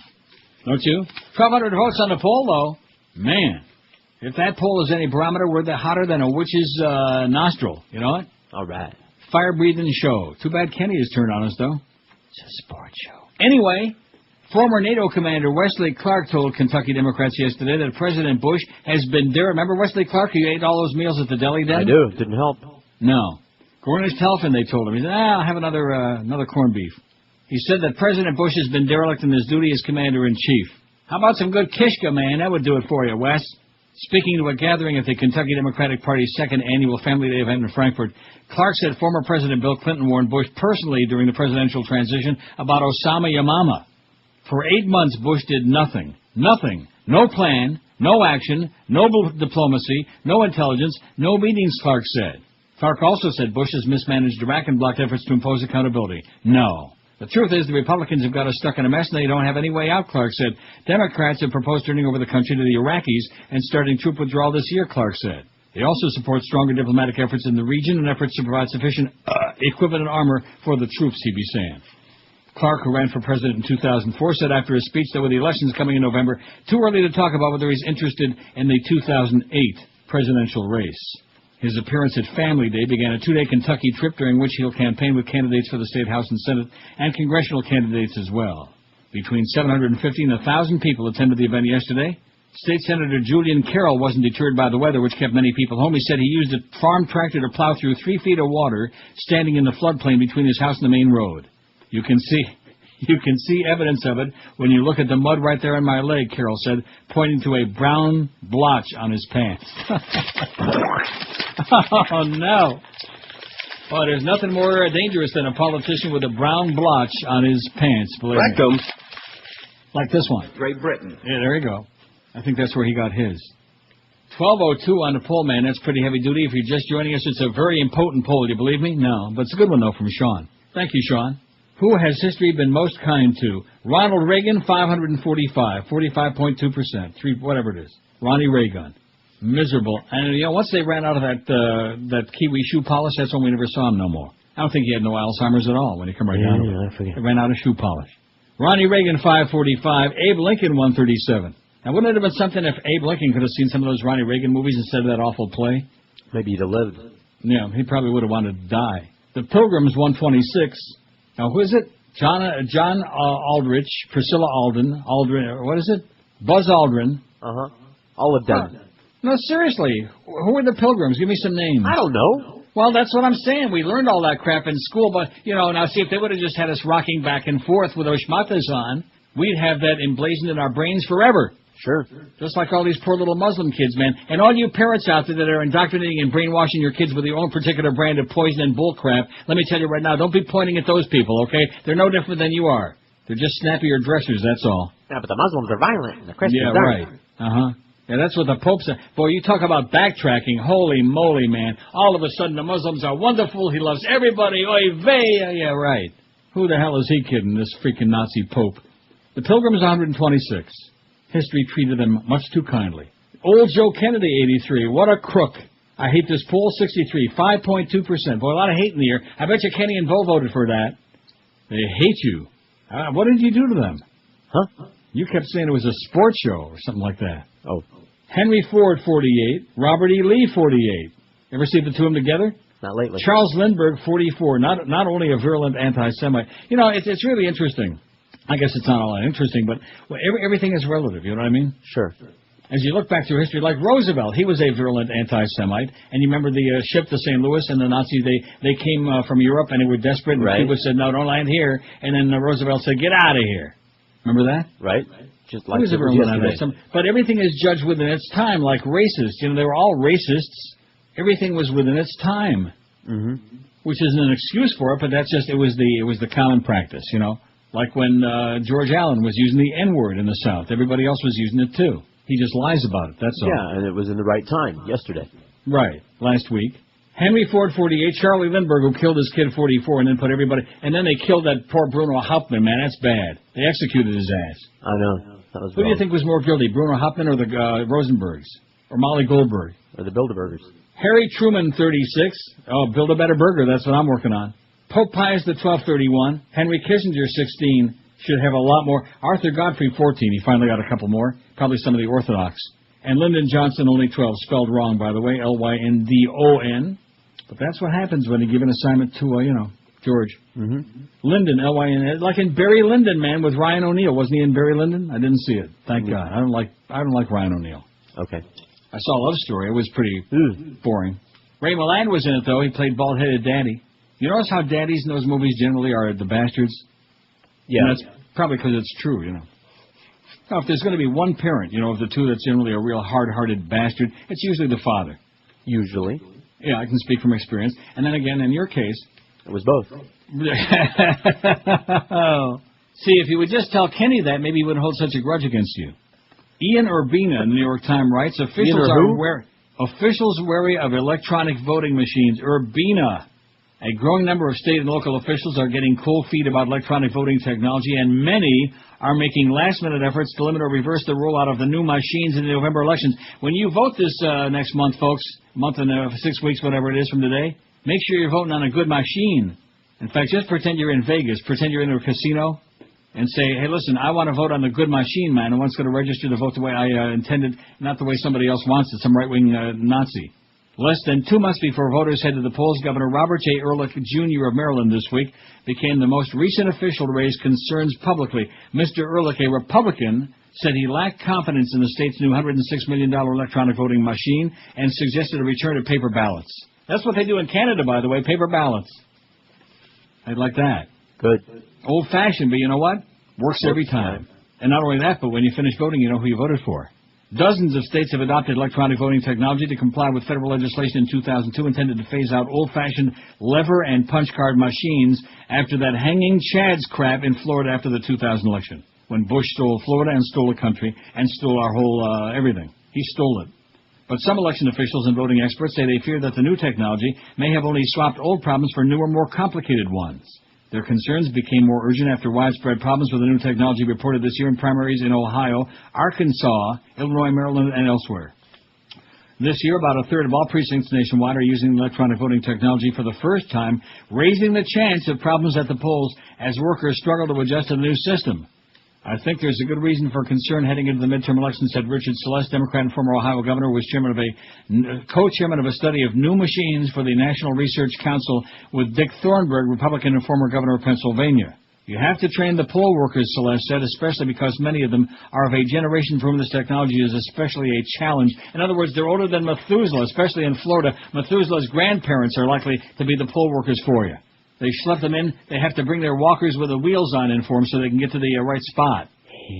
Paperless touchscreen machines have been the biggest source of consternation, and with about 40% of registered voters nationally expected to cast their ballots in these machines in midterm elections, many local officials fear that the lack of a paper trail will leave no way to verify votes in case of fraud or computer failure. It's like when you go to the toilet, baby, you better leave a paper trail. As a result, states are like that guy with a brown blotch on his pants. As a result, states are scrambling to make last-minute fixes before the technology. Oh, yeah, I'll bet they are. Before the technology's got its biggest test in November, when voter turnout will be higher than in the primaries, many races will be close, and the threat of litigation will be ever present. Richard Hazen, professor at Loyola Law School in L.A., found election challenges filed in court grew to 361 in 2004, up from 197 in 2000. What you have coming up is the intersection of new technology and an unclear legal regime, he said. No, we've got a clear regime, all right. It's a Nazi regime. That's the problem. A fascist regime. And there's no way to get rid of it because, you know, we keep voting over here and they keep sticking it over there. You know what I mean? What do you mean? You keep putting the pointer on one spot and they keep sticking it someplace else all the time. Rectum. That's right. Just like Chris Jones there in sales. 1,225 votes on the poll. I think we got oh yeah. We could do 14 today, you think? Sure. Go ahead. That's how many listeners Joel's got over there. Midday's about 14. The biggest names of best I talent. Joel. It won't happen again anytime soon. Trust Sports me. Radio 560 Never again. QAM. America is fucking blow. 1, 2, 3, 4.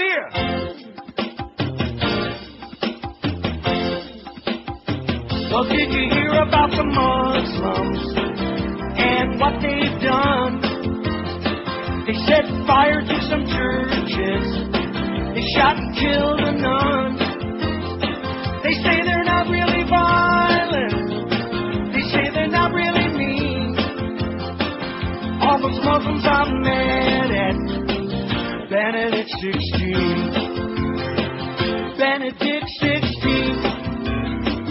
What did he say to make those Muslims so angry and act that way?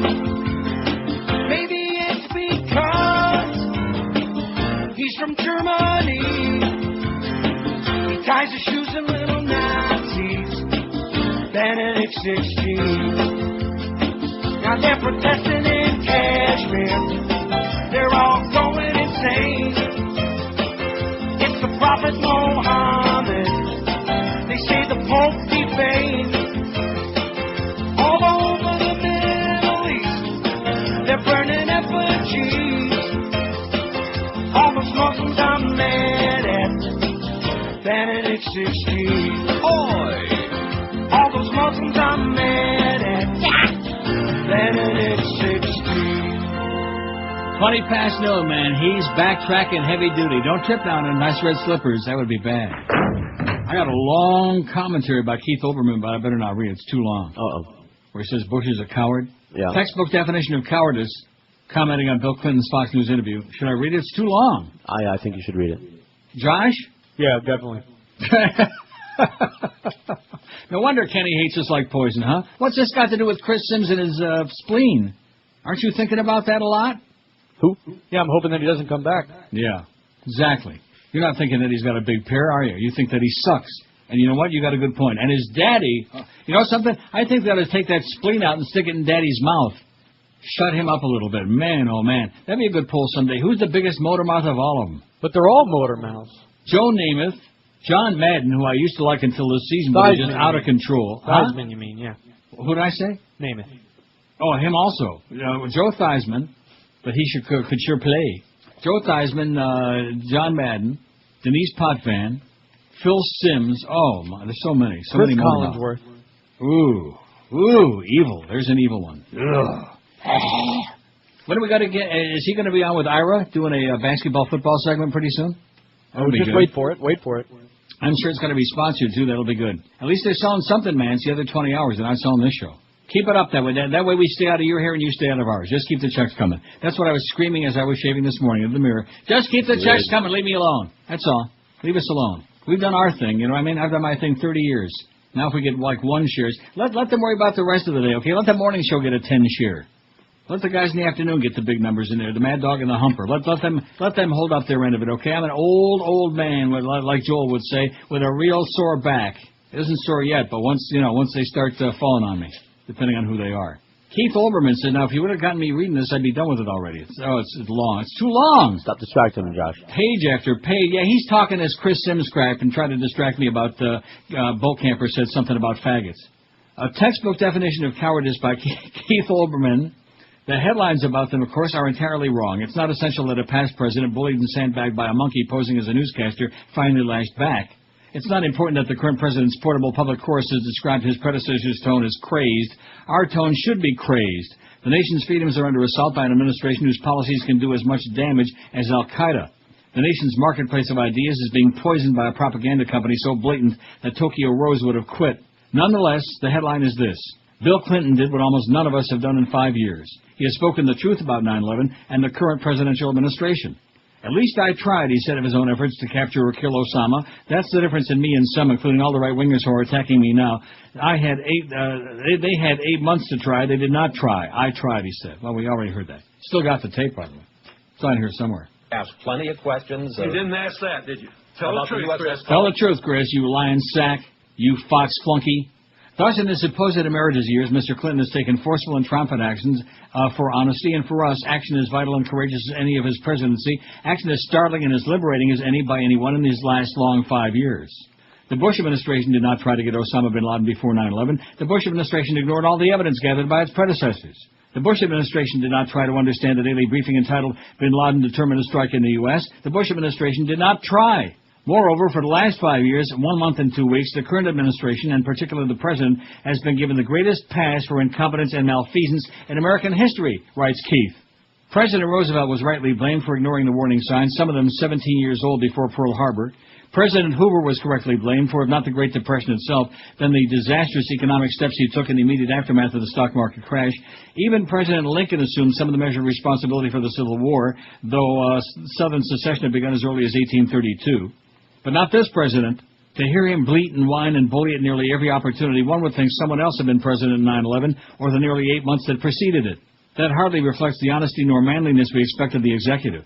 But if his own fitness to serve is of no true concern to him, perhaps we should simply keep our fingers crossed until our grown-up takes the job 3 Januaries from now. See, the right-hand margin's missing again on it. I hate that. Well, but at least it shortens it up a little bit.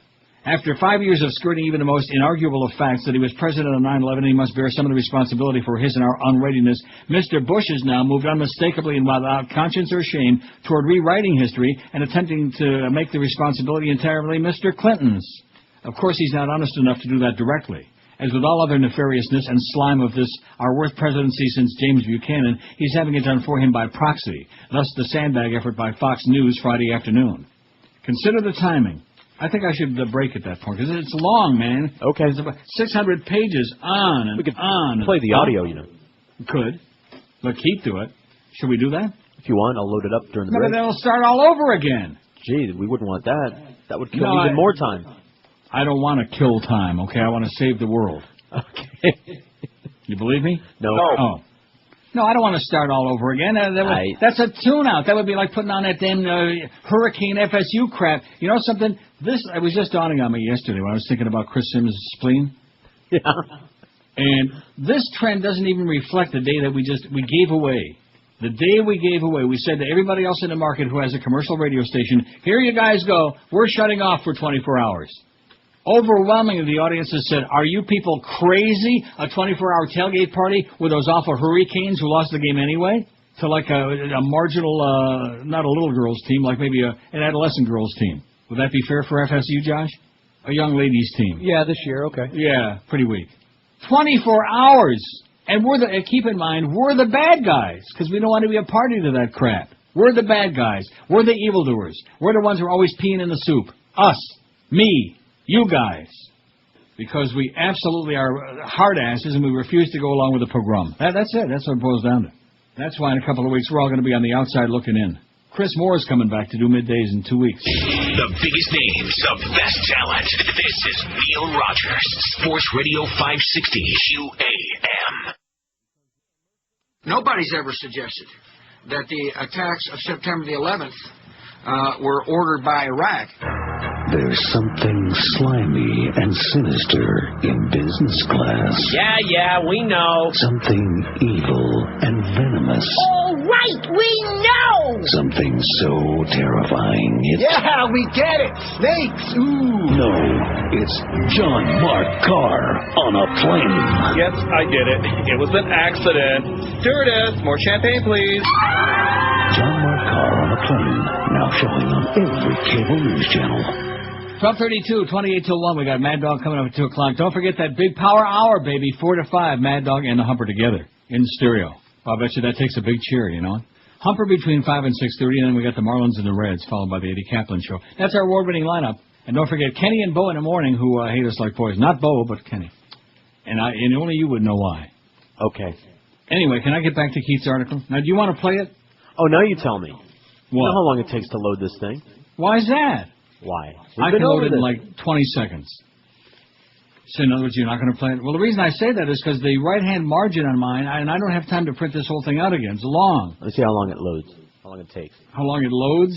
How long it takes to load. About this long.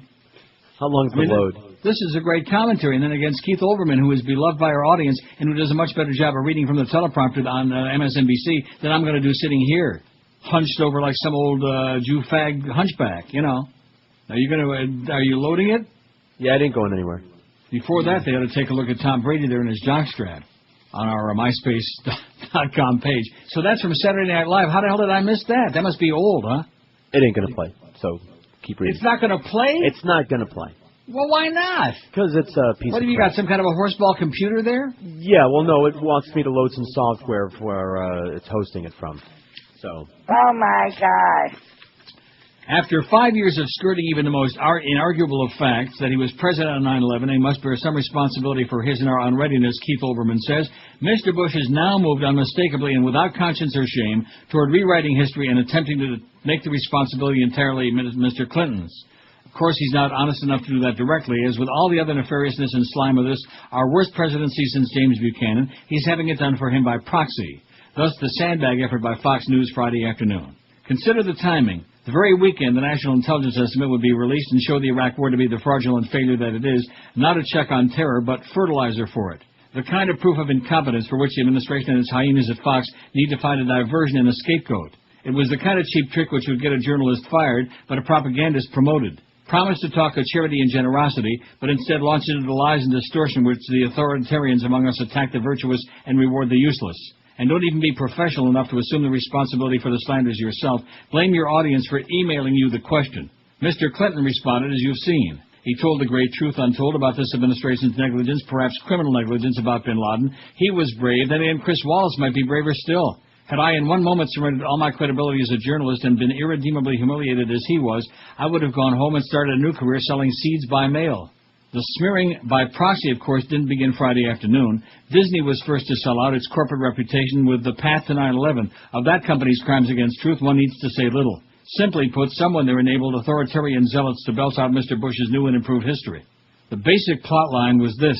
Because he was distracted by the Monica Lewinsky scandal, Bill Clinton failed to prevent 9/11. The most curious and in some ways the most infuriating aspect of this slapdash theory, including the right-wingers who've advocated it, who try to sneak into our collective consciousness through entertainment, or who sandbag Mr. Clinton with at a news conference, have simply skipped past its most glaring flaw. Had it been true that Clinton had been distracted from the hunt for bin Laden in '98 because of the Monica Lewinsky nonsense, why didn't some of these same people applaud him for having bombed bin Laden's camps in Afghanistan and Sudan August 20th of that year, for mentioning bin Laden by name as he did? That day, Republican Senator Grahams of Minnesota invoked the movie Wag the Dog. Republican Senator Coates of Indiana questioned Mr. Clinton's judgment. Republican Senator Ashcroft of Missouri, the future Attorney General, echoed Coates. Even Republican Senator Arlen Specter questioned the timing. And, of course, where true Clinton had been distracted by the Lewinsky witch hunt, who on earth conducted the Lewinsky witch hunt? Who turned the political discourse of this country on its head for 2 years? Who corrupted the political media? Who made it impossible for us to even bring back on the air the counterterrorism analysts like Dr. Richard Haas and James Dunnigan, who had warned at this very hour on this very network in early 1998 of cells from the Middle East who sought to attack us here? Who preempted them in order to strangle us with a trivia that was all the Monica all the time? Who distracted whom? Who did Mo? This, of course, where, as is inevitable, Mr. Bush and his henchmen prove not as quite as smart as they think they are. The full responsibility for 9/11 is obviously shared by 3 administrations, maybe 4. But, Mr. Bush, if you're not trying to convince us by proxy that it's all about the distraction of 98 and 99, then you'll have to face a startling fact that your minions may have hidden from you.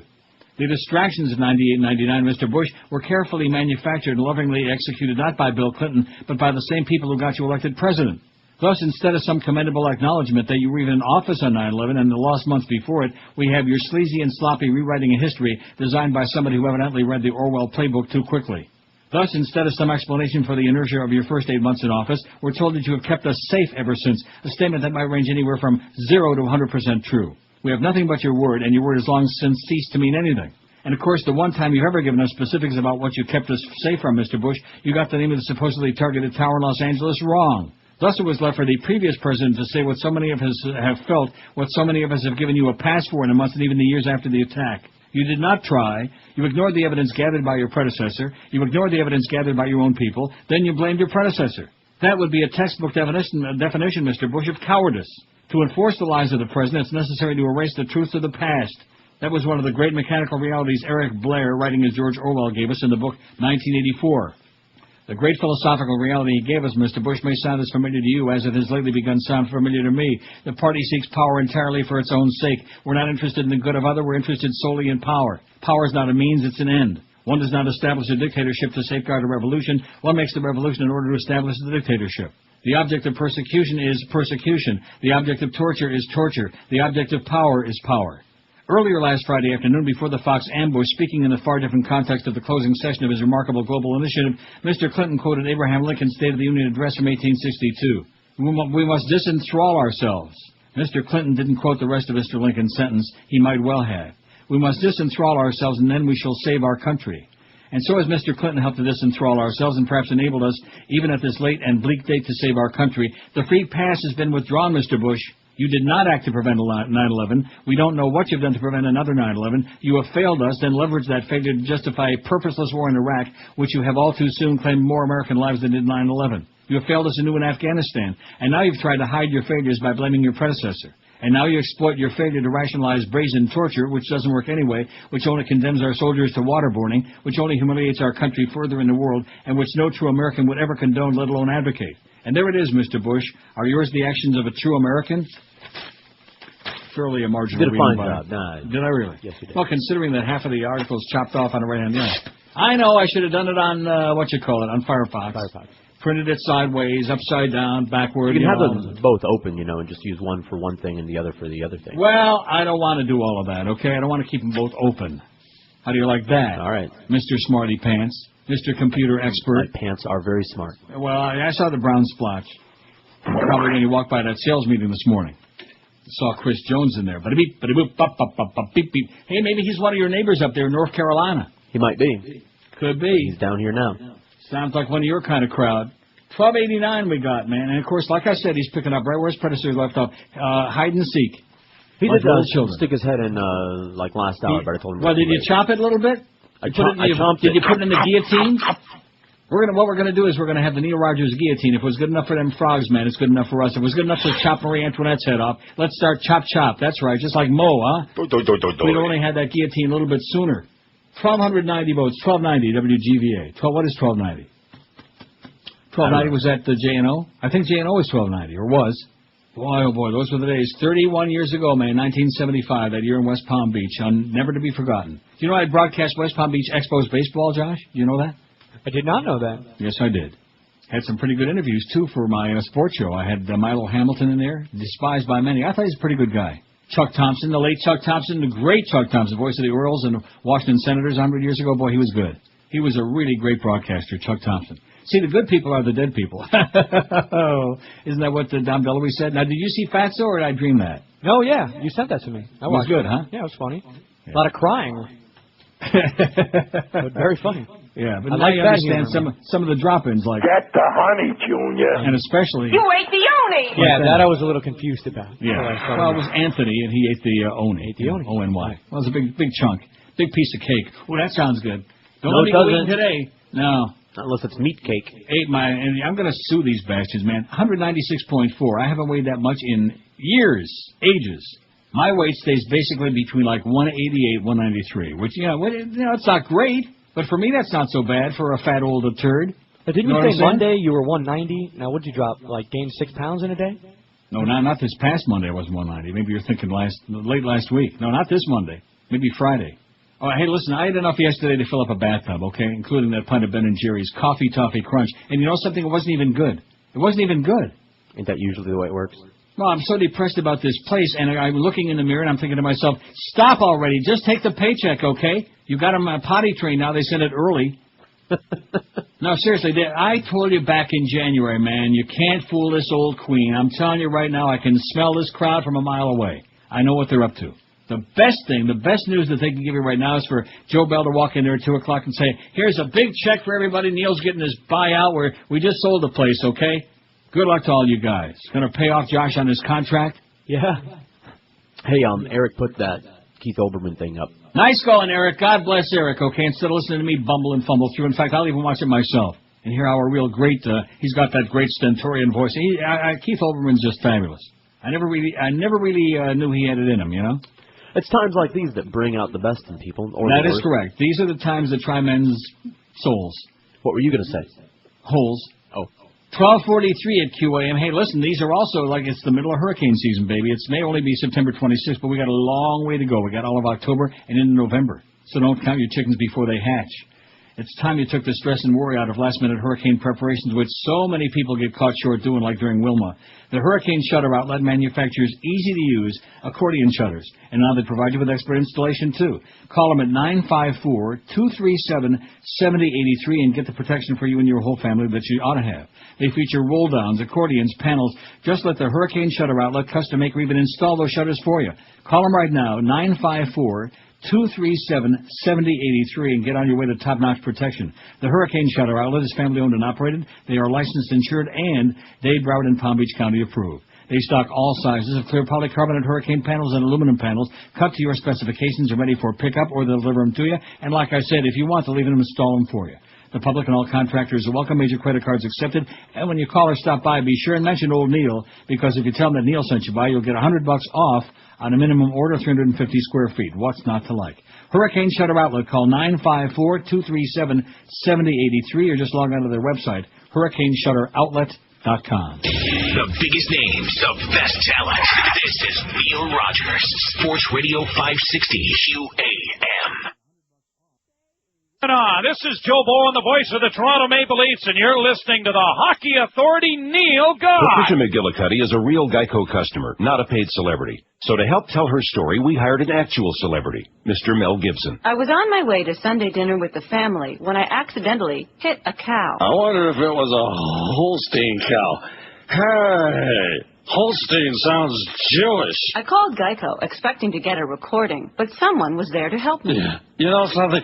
Jewish cows cause most of the accidents in the world. Geico got my claim in the works right away, and I was actually able to enjoy dinner. And the main course was ham. Lots of ham, baby. You know, my father always told me not to trust anyone who doesn't eat ham. Geico. Real service, real savings, real insane celebrities. I got news for you, man. On Yom Kippur, I'm eating a triple bacon cheeseburger, so I better lose that weight this week. Yom Kippur's what, Saturday? Shabbos? I don't know. Friday night? Well, it's got to be a week after Rosh Hashanah, baby. It's got to be Friday at sundown. If Jews say so. That's what we were saying. So Chris Jones, our sales mangler, popped his head in the door, and you said what before you slammed it real hard? Well, the show was in progress, so he came in and... he was responding to my note, and I said... Oh, I know what he said. Salespeople are iceholes. Yeah. I said, it's too late now, for today anyway. Well, what do you mean it's too late? Well, you're not going to have a conversation. I was only here like at a quarter to 8 this morning. Right. Too late. I said, it's too late now when he popped his head in. That's what Carol Lynn King said, too. It's too late. You're not going to make me play Did that. she are also say Sweet Seasons? you? Yeah, all those things. Carole King? Boy, she was ugly. She had like horse face. She still is. Is she really? But she made some good music, though. Yes, she Hey, did. listen, you can't make good music and look good, too. I mean, it is written, so it is written. I don't know who wrote it, but let's face it, there aren't that many hot-looking recording artists, are there? Not a lot, but there are some. Shakira. Yeah, wow. Now we're talking. Shania Twain, she ain't exactly, She's hot. Yeah, she's good. What about, what's her name, that cutesy little Canadian girl? Avril.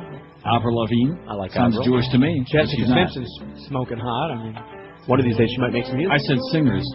What? Linda She's Ronstadt in her day. She's a singer like her sister's a singer. When I think that was a shot, I'm sorry. Sorry, Jessica. Hey, listen, I don't hold it against her, and I wish that Nick wouldn't have. God, who cares about him, man? He is so old, man. Now that I've discovered James Franco, and I'm gonna, you know what I should do if I had any balls at all, which I don't. I would take that. It's a set of like 6 DVDs, that Freaks and Geeks thing. I would take that and put it in a garbage bag and put it down the garbage chute here. I don't want to have it. I don't want to be in possession of it. I don't want to know about it. Why didn't you warn me about that? I didn't know from it. It's exactly what it says, Freaks and Geeks. I don't want to see a bunch of little Robert Grieber geeks, Plus, he don't look all that good in there anyway. 9. Yeah, 9 geeks. God. So anyway, Chris Jones popped his head in there and said, leave me alone. No, listen, here's my advice. I'm saying it on the air, not off the air. I want the audience to hear it also, go on record. They're my witness. The next time, that's right, they can bear my witness or bear whatever they want. The next time Joe Bell or Chris Jones pops their head in the door and says, what's up? And here's the response. Neil says, just keep the checks coming. That's it. All right. No complaints. Everything is great. Okay? Everything is sensational. That's fine. Right. That's right. Just tell them. Oh, we're fine. And don't forget, the last guy to say that was Dan Stewart. Oh, we're fine. And now he's dead. I can't believe he's dead. Why not? I don't know. He was a young guy. Sure. Happens to them, too. How old did you say he was? Like 40-something? Maybe 40? 40-something. Early 40s. A little older than me. A couple of years. Wow. And now he's dead. Mm-hmm. And that's because he came in here and talked that crap about Josh Morrow there. That's who right. don't look that good anymore. Karma. Yeah. And just like the same crap with, like I told you about the Lord, man, smiting Joe Kennedy. That's why he had that massive stroke.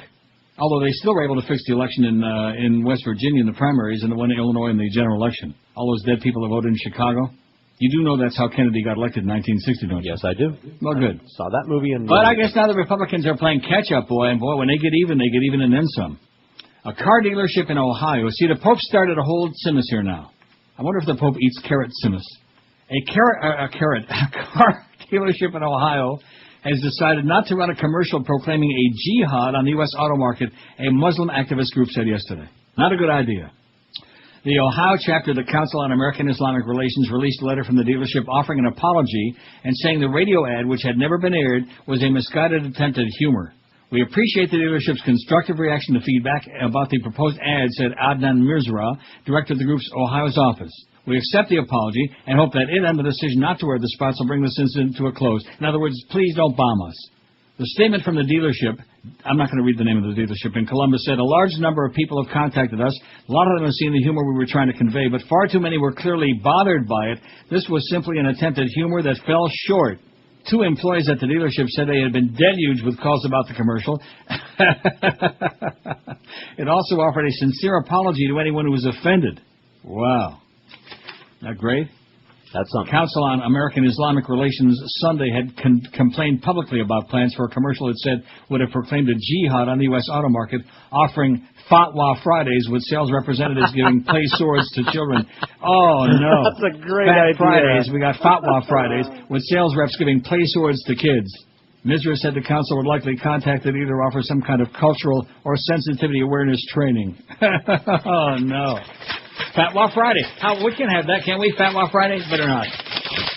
Oh, listen, I'm hearing you're there, which in this case is not so good. Uh-huh. I'm surrounded by, oh, brother. You couldn't even begin to imagine. I think there could only be like about 75 million Muslims here. Really? Within about a 2-block radius. Well, think about it. If they all look live at in that. your Chris building. Wallace says, the person said I had a smirk. Actually, I was sheer wonder at what I was witnessing. How do you like that crap? Bragging. They ridicule me for trying. Sort of takes me back to the last time Bill Clinton famously Oh, there's that Jeannie Most. Oh, brother, she's the least with her big mouth. Like, she's a real good one to be making political commentary. Okay, she's a silly goose. She's exactly what you'd expect for them to put on the air. Make no mistake about it, they are evil, and the most evil of them all is that Wolf Blitzkrieg. You know what's really evil? What? Now, did Chris Jones tell you about the new deal we got? Anybody out there, what we're going to do, we have a new commercial package at QM, 5-second spots. All we do is we announce the name of your business, like Ed Jones Motors. You know what I mean? Mm-hmm. And if we got time for 5 seconds, Ed Jones Motors in Miramar. Smaller unit than a billboard, even. Right. So what we're going to do is we're going to take those 4-minute breaks that we have on this show, which that's the limit, thank God, or they'd be running like God only knows what. And what we're going to do is each minute will consist of 12 fives. That's right. Which you multiply that times 4, so we'll have like 48 5-second spots. The biggest names, the best talent. This is Neil Rogers, Sports Radio 560 QAM. For Christ! Ding dong, the Cowie dead. The terrorist has lost his head. Ding dong, Albert Cowie's dead. Toes up, eating lead, dropped a bomb on his head. Toes up, Albert Cowie's dead. He's gone where dirtbags go below, below, yo-ho. He is now 6 feet deep. The creep in history. Ding dong, he had to go. Sing it high, sing it low. Let them know that Albert Cowie's dead. Okay, I could be wrong. Maybe I'm hearing things, but I thought that after the ID there, I started to hear some other crap. Yeah, it must have been coming from the control room or something. I heard it also. What was that? I don't know. The I spot thought it was you. kept playing, basically. The next What do you mean spot. by that? The next spot just started playing. The next spot from what? You mean out of those 85 units we had in that last break? No, the first spot of the next break. Oh, wow. Well, good. Let's get a couple of them out of the way. Here's a fax that says this year Yom Kippur, Yom Kippur, as they say. No Jews say Yom Kippur, okay? Only like some idiot would say Yom Kippur. Oh, get out of here. Yom Kippur, as in like kippered herring. Kippered, you know, I don't like eating anything that's got the eye looking back at you, you know? Reminds me of Rick Riley. Back at you. There was a horse the other day called Back at You, and he won. Huh. This year, Yom Kippur is Sunday night / Monday, October 1st. Sunday night sundown, Yom Kippur. So that means starting at Sunday night, you can start eating a lot of treif. Bacon double cheeseburgers, pork sandwiches, stuff like that. Ham on rye, no, not a rye. Ham on white bread with mayonnaise, real treif. All this silly crap, man. Well, it's just tradition. Yeah, so is killing people tradition. So is all that crap they're doing in those madrasas over there. And weren't we at one point led to believe that they were cutting that crap out? Yeah, we were led to believe. Well, guess what? They're not cutting that crap out. The Saudis are still promoting it, and the Pakis are still practicing it, and the kids are still davening back and forth, and they're still sniffing each other's on the carpet there. I got news for you, man. You got to watch what you eat if you're going to be like throwing your ass up in the air like that, and also watch who's behind you real close. God. Seems to be their favorite pastime is throwing that carpet on the ground and sticking their ass up in the air. Sounds like some kind of a exercise to me. What would you think? I try not to. No, good. Duff will explain it to you. He'll draw you a diaphragm. If he ever shows up again. I think he got hijacked there at Pompano Park. I think Duff's going to be in the 4th race tonight. How many votes we got? We got 1,200 yet? We got 13. Holy moly, we're going to do it again. We are going to do it again, Joel, just to piss you off, because we would do anything to hurt your ass. And I'm sure they're talking real heavy duty over there. Oh, we got a big August, man. Now we're on fire. Yeah, you know what happens to things that are on fire? They turn to ashes real fast. You know what I mean? I do. 1336. Yeah, they get a burning desire. 13 out of 36 votes. Who has history been most kind to? What is wrong with you people? You know something? Now I understand why people aren't foaming at the mouth about this war based on a pack of lies. How Lyndon Johnson could be in last place. I realize he was a late addition, and that's my bad. We put him on this morning because, you know, I forgot about it. Trying to anyway. How could he be in last place? It's because I spelled it wrong all those hours. No, it's, what's his name? Eric, whatever his name is. Eric came to your rescue there. He corrected you. Just like he corrected nope yesterday to none. Nope rhymes with grope. History has been kindest to Ronnie Reagan, 606. Oh, they left the middle six out so far. He was the Antichrist. That's what Jane Wyman said. Abe Lincoln, 142. Freed the slaves, but he couldn't have cared less. The Pilgrims, 139. Joe Kennedy, 88. In fact, if the Southerners, like George Allen, if they would have just said, well, can't we keep the slaves? We won't secede, but we still want to keep the slaves. Oh, okay. How's that? Deal. No deal. Joe Kennedy, 88. Old piece of turd. Evil crook. I hate this poll. 82, 6.1%. They're full of hate. I think Kenny put them onto us. Robert E. Lee, 55. Henry Ford, 51. Charles Lindbergh, Lucky Lindbergh, 46. Like the dog named Lucky, you know, with one eye and no legs. Harry Truman, 40. Pope Pius XII, 36. Nazi lover, just like the current Pope. Oh, well, no, I take it back. He was a Nazi lover. The current Pope is just a Nazi. Henry Kissinger, speaking of Jewish Nazis, 19. Arthur Godfrey, 17. Well, I tell you one thing, Arthur Godfrey wouldn't like Henry Kissinger. No way. He wouldn't have hired him to do anything, even to eat that damn soup. Maybe I could help. And Lyndon Johnson, 15. Last place out of 1,337. We're going to go over 1,400. But these people, you better start brushing up on your history, mister, because LBJ was an evildoer. He was evil, man. Nasty, evil, rotten lion. 58,000 kids came home in body bags.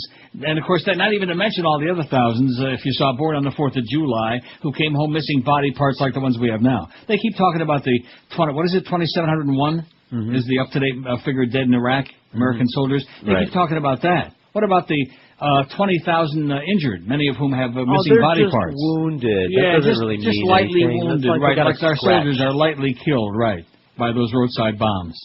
Katrina Vanden Heuvel from The Nation writes, I haven't read one of her pieces in a long time, have I? I'm not going to just sit here and read the rest of the year, I'll tell you that. 2 weeks they're bringing Chris Moore back to do a sports show midday.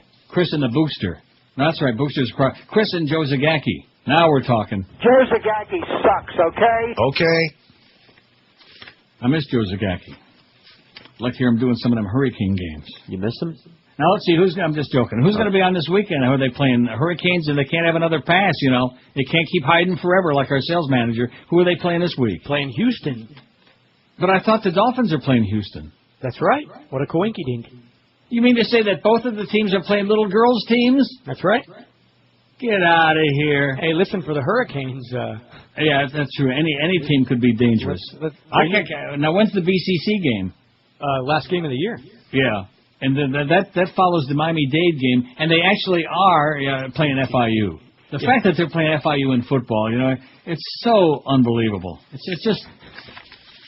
how can they get away with this crap? You know, everybody takes it like so seriously, and let's look at the ratings and who's... How can you look at rankings when half of these teams play little girls' teams half of the time, and then they lose? At least they don't choke up a big lead like the Spartans there. We don't care about that, Michigan State. I've been telling you that for years. It's always a good excuse. We don't care about it. Not a good excuse? Yeah? Sure. The Devil and Mr. Bush by Katrina. Don't start with that sports stuff now. And by the way, you better start looking in that mirror and start thinking about Chris Sims and what a really macho guy he is. Play the rest of that game without a spleen. With his spleen all split up. Just like Nikolai Borshevsky for the Leafs years ago got his spleen punctured during a hockey game, finished the damn game. How do you like that? Little Nikolai Borshevsky came up to George's knee. Can I read this article or what? Please. Well, we need to talk a lot more about sports. You were saying that this morning. Well, actually, what you were saying this morning that we really need to discuss on the air it's just so perfect about your early days in that, not in that building, but in the original building. The first week with this outbreak. Oh, if the audience could just relate to it, could just understand it. It would be like if you woke up one day and you were in Siberia and everybody was speaking Russian, you know. Sure. We don't speak your language. We speak sports. Anyway, Katrina Vanden Heuvel, the Devil and Mr. Bush. Love him, hate him, fear him, revere him. Venezuelan President Hugo Chavez is an elected world leader whose fiery criticism of U.S. foreign policy can't simply be ignored or ridiculed. Maybe Chavez did himself, his larger alternative agenda, and his country a disservice by treating the UN podium as the set of his weekly TV show at home. Here's the Devil is Mr. Bush riff, an obviously allegorical one, if you ask me, delivered with an actor's dramatic flair and a good deal of humor, risk drowning out other important messages he did deliver. For example, how many know that he laid out an innovative 4-point program to renew and reform the UN and spoke eloquently about how and why this era is giving birth to a heart? For sure, the speech was far from a model of diplomatic rhetoric, but that didn't seem to bother the scores of experienced delegate diplomats in the hall who greeted Chavez's speech with wild applause. When Bush spoke the day before, the General Assembly's hall sounded like a morgue. That reaction, as an incisive Washington Post article points out, shows that Chavez's words, while harsh in many ways, merely expressed in bolder terms what a number of other world leaders and foreign diplomats believe. Moreover, to be fair, how much diplomatic tact does Chavez owe to a president whose administration supported a coup against him? Instead of trying to understand why Chavez said what he did and how it played in Latin America and other parts of the world, or reporting that he also said in an interview last week that he'd welcome an improved relationship with the next administration, most of the U.S. media was quick to attack the Venezuelan president for his incendiary words. Few bothered to ask why Chavez's excoriation of Bush might increase his popularity with UN member states and boost his campaign to win a non-permanent seat on the Security Council this October. The media's response isn't surprising. What surprises me, however, is that Minority Leader Nancy Pelosi felt compelled to go on record denouncing Chavez's words. Pelosi, someone I usually respect because I think she's been an effective leader and has effectively handled ridiculous and tasteless GOP attacks, said that Chavez fancies himself a modern-day Simon Bolivar, but all he is an everyday thug.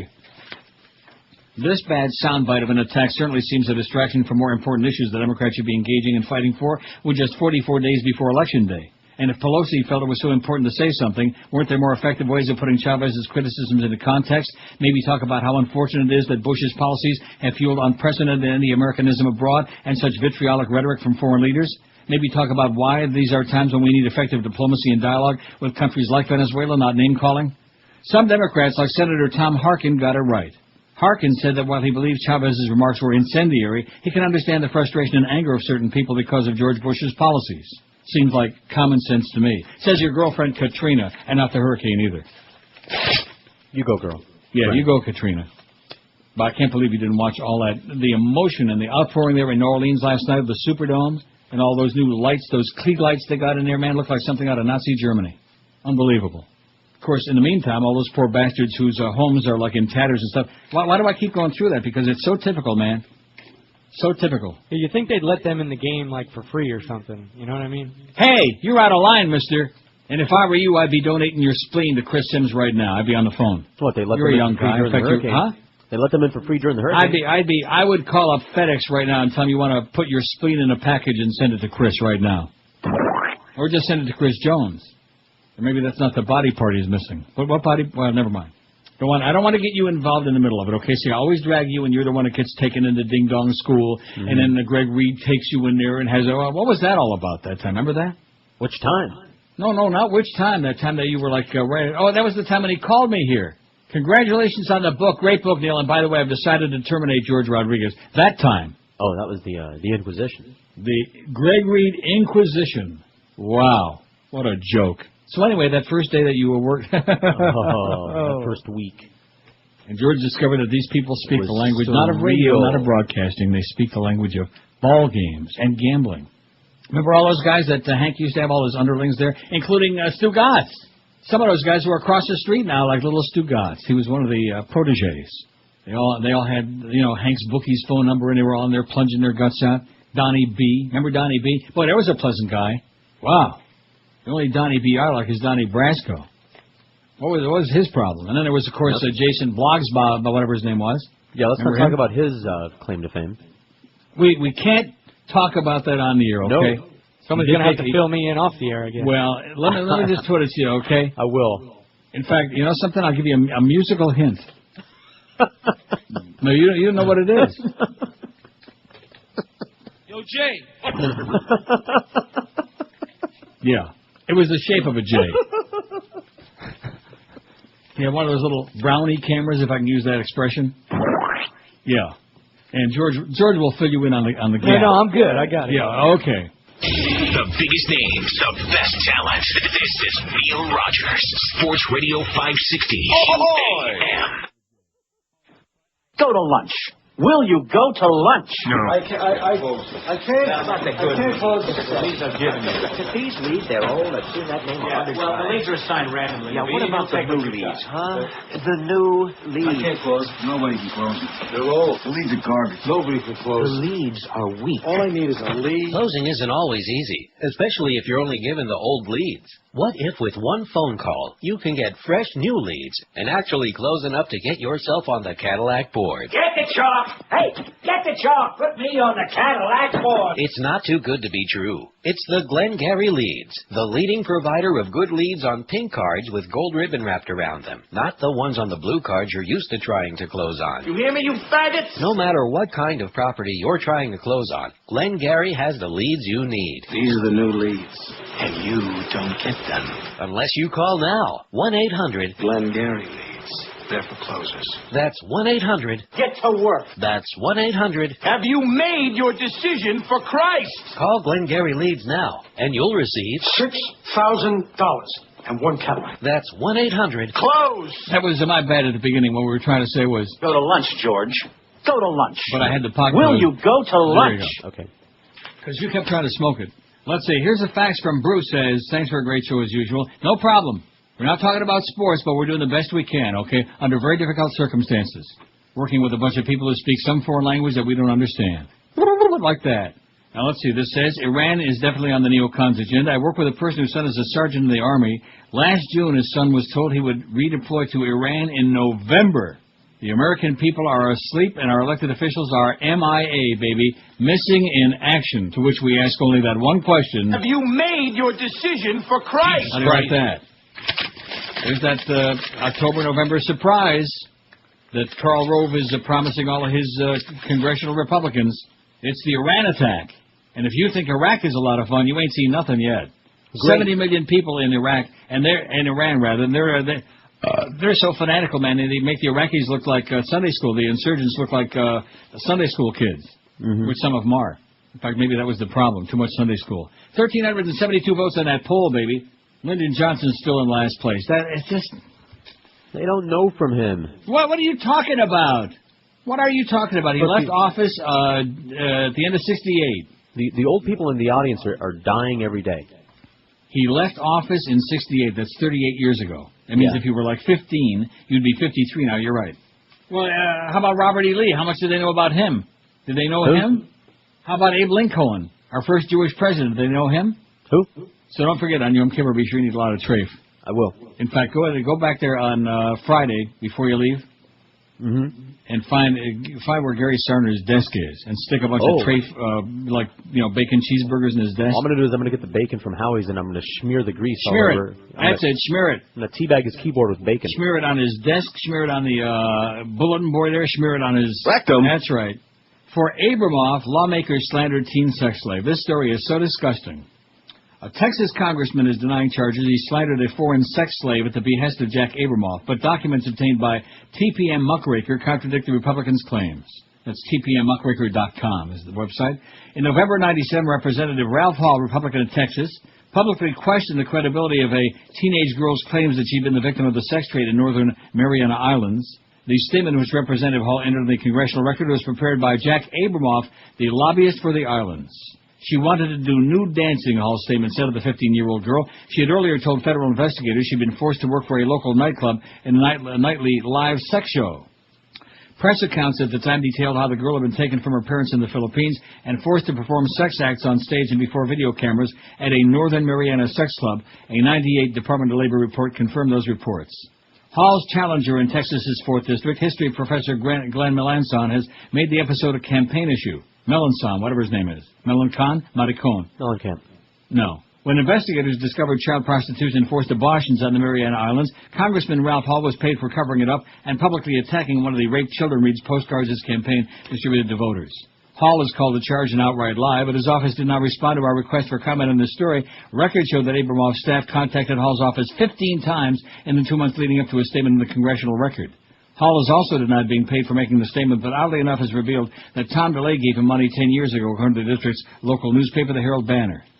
And it goes on about this one did this and that one did that, and the poor girl, she was taken away from her parents in the Philippines at the age of 15 to work at a nightclub in the Northern Marianas. Once there, she was forced to sell drinks, dance naked, and perform videotaped sex acts on stage with the customers.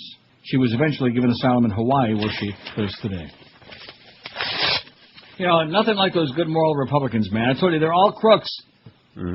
I don't mind you being a crook, but don't lie about it. Just like, what's his name, George Allen. You know, we don't care if you're a racist redneck. Just quit lying about it, that's all, you macaca. God, what a yahoo. Just a drooling yahoo, man. Yeah. There's one thing that I want to impart with you people. Don't ever, this may sound like a little bit of narrow-mindedness on my part, too bad. It's a good general piece of advice. Don't ever trust anybody who speaks with a real heavy southern drawl. You know what I mean, y'all? Heavy drawl. A little bit of a southern accent, not too bad. But when they speak with a real heavy southern drawl, run for the hills, baby, and then you'll find the rest of their kin. Right up there in Aintree.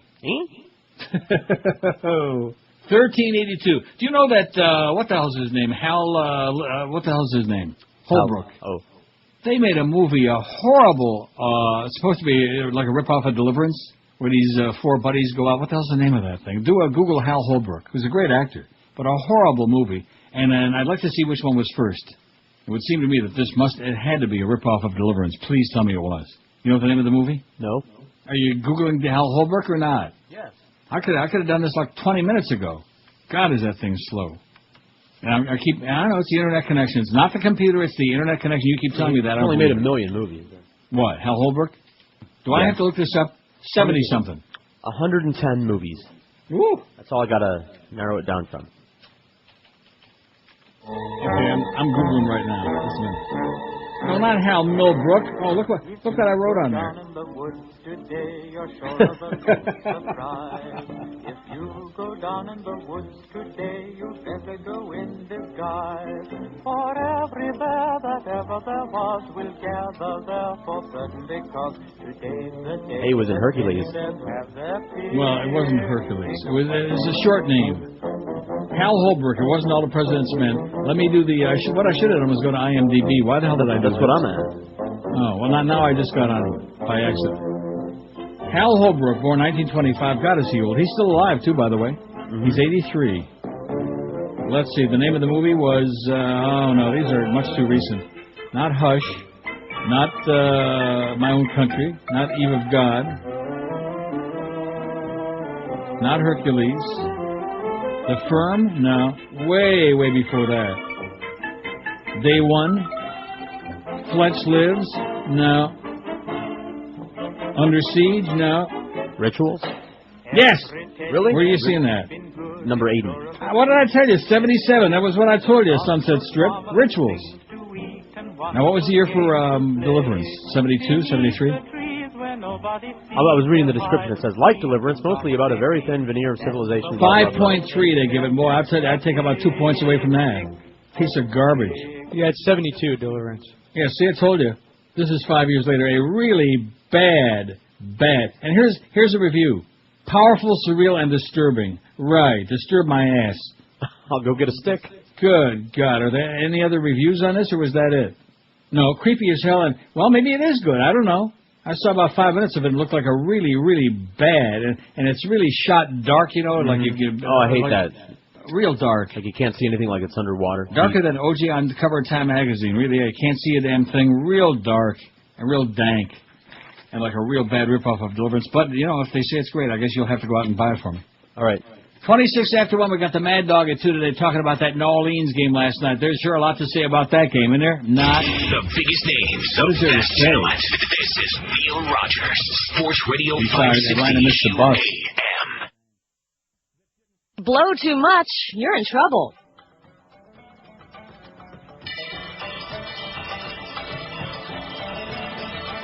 It's a terrorist warning. Oh my God. So as you drive on into work, be alert. The White House says we're all doomed now. Can't be sure where they might strike next. Yeah, we're nervous wrecks because of all of the stress.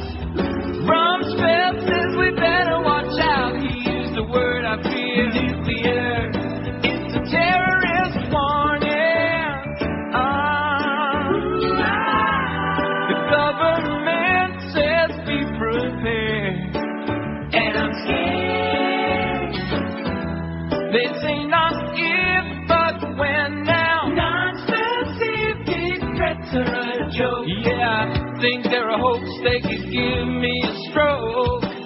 I think that I just will ignore it, yeah, and live my life. Enjoy the ride, live my life. I hate about terrorists.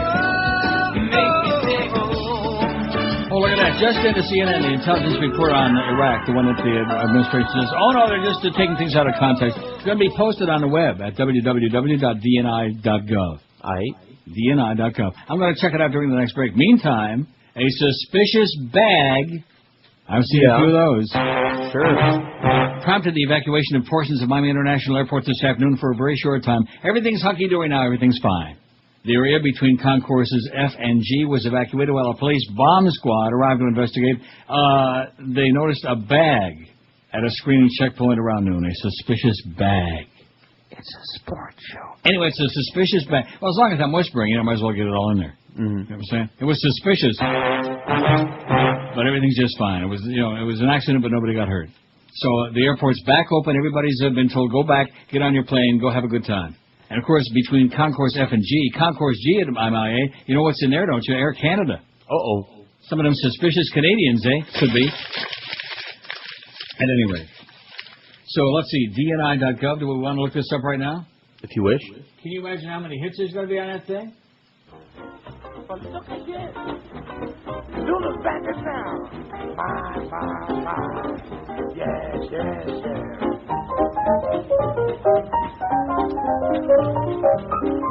What do you mean this page cannot be displayed?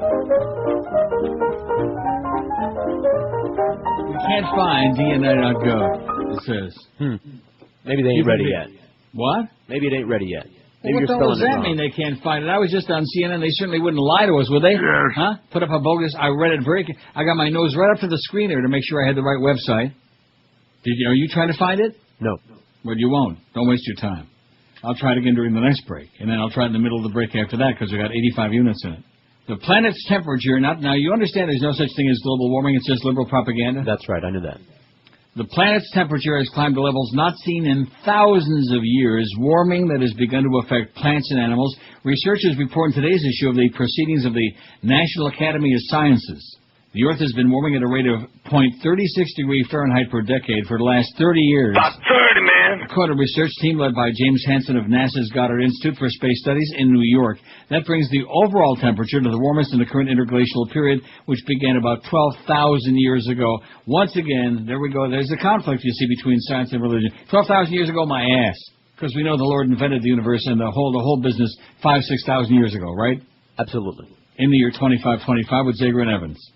Researchers noted that a report in the journal Nature found that 1,700 plant, animal, and insect species moved poleward at an average rate of about 4 miles per decade in the last half of the 20th century. They moved poleward. The warming has been stronger in the far north, where melting ice and snow expose darker land and rocks beneath, allowing more warmth for the sun to be absorbed and more land over the water. More overland than water. What are you saying? Huh? I don't know. Sports show. Water changes temperature more slowly than land because of its great capacity to hold heat, but the researchers noted that the warming has been marked in the Indian and Western Pacific Oceans. These oceans have had a major effect on climate warming that could lead to more El Nino episodes affecting the weather. El Nino. Uh-oh. The child. Oh, yeah. I'll never forget when I had Dr. Neil Frank on my show. Remember those boring days back in the... No. On INZ. And he was talking about El Nino. And, of course, he's a good born-again Christian. Good guy, but he's got that religious problem, you know. Remember Neil Frank? No. From the National Hurricane Center? Oh, that Neil Frank. With a short brush cut that went to Houston? Yes. To be a TV, 1,400 votes. 1,400, the light bulb. I'm surprised we haven't had a call yet from Barry Jackass to congratulate us on our giving high marks to Anita Mark or whatever her name was there on 1,400. Carl Foster, Bananas Foster. There's another one of these 75 incarnations of sports stations that have been on the air in the last 2-3 years. Oh, yeah. There's the Fan and the Fan Junior and the Ticket and the Stick It and, oh, brother. Hey, what it's amazing. And like Ray Perry said, if we only had 4,000 sports talk stations, man, it'd bring a lot more people to sports. Wouldn't it? Yeah. I'm sorry. I know. When I think about that, I swoon. It's depressing. But then this is what we're surrounded by, man. I know. We're surrounded by this, and Joe Bell he's just handed them the keys to the kingdom and said, here you go, Clarence, it's all yours. It's all yours. He's just handed it over to a bunch of lunatics, to a bunch of little children, man. Little overgrown children. Robert Grieper. I hope that, what's her name in there? What the hell's her name that came from across the street? The spy. What is her name? Allison. Allison. I sure hope she puts those bastards in their place. Stick it to them, Allison. Get out the whip. The Beast and Robert Grieper. Line them up against the wall and give them about 80 lashes, man. Unbelievable. And while you're at it, stick Clarence in the middle. Of course, he's used to that. Wouldn't be the first time. Pivot man. Americans look for political manipulation as gasoline prices plunge. No. You mean they're not fooling you? There is no mystery or manipulation behind the recent fall in gas prices, analysts say. Try telling that to many motorists. Right. Do we believe it? No. Almost half Americans believe the plunge at the pump has more to do with politics and the November elections than economics. Retired farmer, this is in USA Today, retired farmer Jim Moore of Lexington, Illinois, rattled off a tank full of reasons why pump prices may be falling, including the end of the summer travel season and the fact that no major hurricanes have disrupted Gulf of Mexico output. But I think the big reason, importantly, is that Republicans want to get elected. Moore, 66, said while filling up for $2.17 a gallon. They think getting the prices down is going to help get some more incumbents reelected. Well, surprise, According to a new Gallup poll, 42% of respondents agreed with the statement that the Bush administration deliberately manipulated the price of gasoline so it would decrease before this fall's election. 53% of those surveyed did not believe the conspiracy theory, and 5% said, more times the game on. Not surprising, almost two-thirds of those who suspect Bush intervened to bring down energy prices before Election Day are registered Democrats. The excitement and suspicion among U.S. motorists follows a post-summer decline in gas prices that even veteran analysts and gas station owners concede has been steeper than usual. And those ragheads over there, our good friends, the mullahs and the bullahs and the shake your booties, they're over there, and it's like puppets on a string, baby, the way they got the whole world dancing, you know? And that's the way they do it. Everybody like puppets on a string. That's why they wear those horns on those schmatas in the corner up above the eyebrows, you know? Those devil's horns? Is that to hold the strings? Yeah. See, actually, he should have, instead of picking on Bush, Chavez should have picked on Mullah Bandar Bush. Maybe that's what he was talking about, El Diablo. Right. He's got those devil horns, baby. Haven't you seen the Saudis? I keep telling you that. If you look at those outfits a little bit closer, man. Well, don't all you Semites have devil horns? No. Only on Simchas Torah. 1,402 votes in LBJ. Finally, look at that. He's tied for last with Arthur Godfrey. Arthur who? Come on, you know Arthur Godfrey. I know the road. Loki. And you know what? Thanks to Boca Brian, remember that really boring disc Julius La Rosa. that I sent you a copy of? And Tony Marvin. The what? That disc of great moments from TV or something. Only because I saw that do I know who Arthur Godfrey is. Well, obviously you know you're not missing nothing. Hawaii. Oh, brother. Brutal. Even the cornfields in Iowa had nothing on him, I'll tell you that, Arthur Godfrey. He was a one in a billion, thank God. There's a man with a little tiny bit of talent, took it a long way, I'll say that for him. Kind of like Dave Garroway, early days of TV, man. That was the time to get on the ground floor. Now it's like in sportscasting, man, you could have a lot of talent. You ain't got a Chinaman's chance in hell because all these illiterate jocks have got all the jobs. All these inarticulate, dumb jocks have got the jobs. In fact, you'll be hearing a lot of them on this station for the next several months. 1,405 votes. Who has history been the most kind to Ronnie Reagan, 637, Abe Lincoln, 147, The Pilgrims, 142, Henry Aldrich and Priscilla Dogood. Joe Kennedy, 95. I hate this poll, 92. 6.5%. Full of hate. Robert E. Lee, 55. Henry Ford, 52. Charlie Lindbergh, 46. Harry Truman, 40. Pope Pius XII, 37. Henry Kissinger, 24. Slimeball, butcher, murderer. Lyndon Johnson, bigger butcher, bigger murderer, bigger liar, if that's possible, 19. And Arthur Godfrey, 19. I bet you Julius La Rosa would be pretty happy to see that. The biggest names, the best talent. This is Neil Rogers, Sports Radio 560 QAM. This is Learning to Spell with Darnell. I'll be Darnell Jackson, and today we're going to spell the word European. Spell it with me now. European. E-U-R-O-P-E-A-N. That's a big one. Now, let's use it in a sentence. So I says to the guy, I says, hey, get away from my car, European on my tire. This is Learning to Spell with Darnell. I'll be Darnell Jackson. Okay, so that website's operative now. Looks like they just put that thing up there. That's the office of the Director of National Intelligence, John Negroponte, the butcher of the Honduras. I didn't see anything there yet about this, but it'll be on there today, man. The full, I'm sure, very expurgated crap. The intelligence report on Iraq. After they're through brushing it and scrubbing it, and cleaning it, squeezing it. Brushing. Right. Got the new poll up there. I'm not going to read them until tomorrow, though. We got the brand new one up there. I was just inspired because they're... Huh?